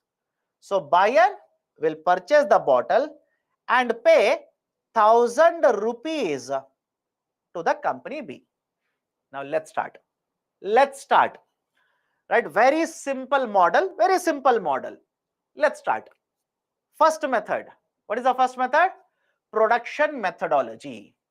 Production methodology. How many final goods have been produced here? How many final goods? Final goods. That's very important. One final good. Anybody has a problem with this? One final good. And what is the market price of this final good? 1000 rupees. So what is the GDP through production method? Right? 1 into 1000, that is 1000 rupees. What is the second method? Income method. And what do we do in the income method? Get the sum total of all the factor incomes. Right? In the first step, right, under company A, we have two factor incomes. In company B, we have two factor incomes. Get the sum total of all of them. So 100 plus 400, 200 plus 300. So this 100 plus 200 is nothing but wages, factor incomes. 400 plus 300, it is profits, again factor incomes. What is the GDP through income method? What is the GDP? 1000 rupees. Come to the third method, expenditure method. Come to the third method, that is expenditure method. Now, only one product is there. How much is the total expenditure done on the final goods consumption in this market? The total expenditure that has been done by the consumer here is 1000 rupees. Right? So have a look at it now. Have a look at it. Method 1, 1000 rupee. Method 2, 1000 rupee. And method 3, 1000 rupee. Now, is it okay if I say whether you calculate GDP through production, income or expenditure method, values should be one and the same? Any problem with this? Values should be one and the same. Right? Again, how in detail, sir? right? What about this? What about that? We'll understand that tomorrow, right? There is a production methodology. I will tell you how it is done, etc., etc. Okay. Any difficulty in this? There is savings in the income. My dear, did I tell you something is saved? Did I tell you? And why are you worried about savings? Is GDP talking about savings? Tell me. The method of GDP, is it talking about savings? No, it is talking about expenditure. I'm assuming whatever amount you spent, right? That is basically how I've calculated it. Tell about expenditure method. What is expenditure method? You tell me what is expenditure method. How much government, how much households, and how much does the company spend on final goods and services? Right? In this example, how much expenditure has been done? Look at only this example. That's the reason I said model of the explanation that I'm doing, it's a very, very simplistic model. Very, very simplistic model. I'm not assuming any import. I'm not assuming any export. If that happens, we can account for that also. Here, right, if you use the formula C plus I plus G plus X minus M, right, what is happening? Only one expenditure is there, that is 1,000 rupees. Right? That's the reason I said this is a very, very simplistic model. Okay? Any difficulty here? If it was offline, you would have punched us. No, and no requirement of punching, right? So this is a basic idea. What about savings? Again, follow my statement here. GDP is talking about expenditure. Do you understand it? Do you understand my statement? GDP is talking about expenditure. You are worried about savings. Right? Don't you think GDP talks about expenditure? Focus on that. Whatever you have not spent is part of savings. Right? But are we calculating savings here? No, we are calculating GDP. Okay? Right? So again, don't focus on unnecessary things. Focus on what is relevant for the discussion. Okay, now that's the end of the discussion for the day. Tomorrow, I'll pick it up from this method. Tomorrow morning, I'll start from the latest method. Lot of technicalities are there. Please join correctly at 6 a.m. Please understand this method carefully. Let me address your questions then. Is there any government political interference? Absolutely no. There is no interference of the government in the calculation of national incomes. Do not have that kind of a doubt. Are the NSO's calculations accurate? NSO's calculations are very accurate. You cannot say exact, these are accurate. Okay. Next one. You taught in the class only that is important, or some additional topics are given in the book. Should I read that? Be very, very selective. Be very selective. For example, we have discussed most of the whatever is given in the book. Should you read the whole book? Not necessary. That's the reason I keep on telling. You don't trust me? Take last 10 years question paper and then take any book for that matter. Just check, even in 10 years, have they covered complete book? They will not cover it, right? Because lot of concepts which are given in the book are not required for UPSC. They will simply dump it so that the size of the book will increase. Okay.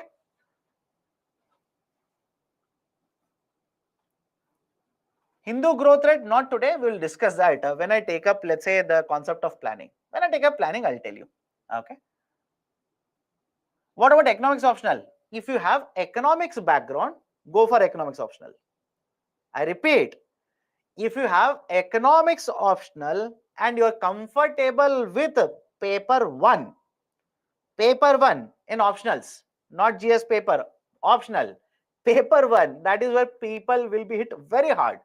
Why? Paper 1 is very, very technical. Again, I'm talking about optionals. Those who do not have any connection to economics optionals, leave it. Okay. Should I read NCERT's 9 to 10th all? If your economics touch is not there, if you do not have any background in economics, I would recommend read it. If more money is in the bank, won't it reduce the demand by consumers and ultimately circulation of money will reduce, or will it increase? Again, don't worry about this. We'll understand it later. We'll understand it later. When we look at the banking sector, we'll understand it. Go slowly. My dear, I'm very slow. In fact, I'm going very slowly. Please check the syllabus or the syllabus breakup that has been given to you. I'm basically going very slowly. I'm already behind by, let's say, around half a class. What about remittances? We'll understand it later, right? Understand it later. The subject is not yet over, right? Do not put the cart before the horse. Let's bring the horse first, then let's put the cart. Okay. Done then? Okay, done.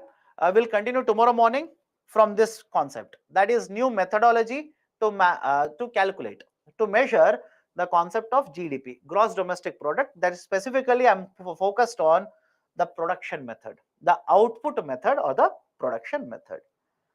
Okay, so that's it from my side then. Right, take care. We will meet tomorrow again exactly at 6 a.m. Have a great day ahead. Thank you.